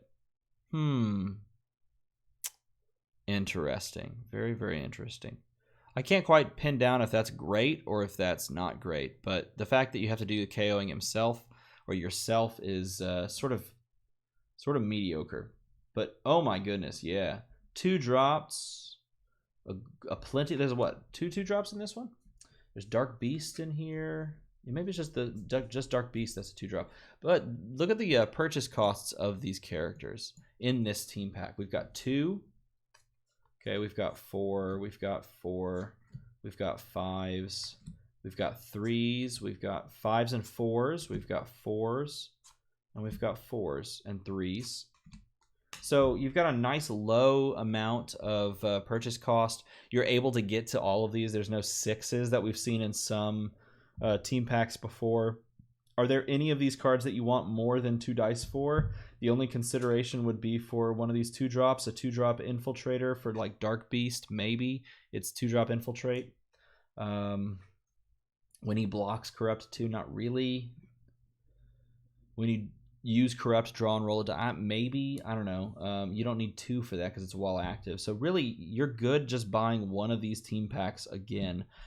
So if you want my recommendation for this entire set, one, if you're going to buy some Dice Master stuff, this is a good set to buy. It's not going to like cut hugely like into this just high level meta with all of the cards being playable. But then again, not many sets are like that, so I don't know why you would consider that.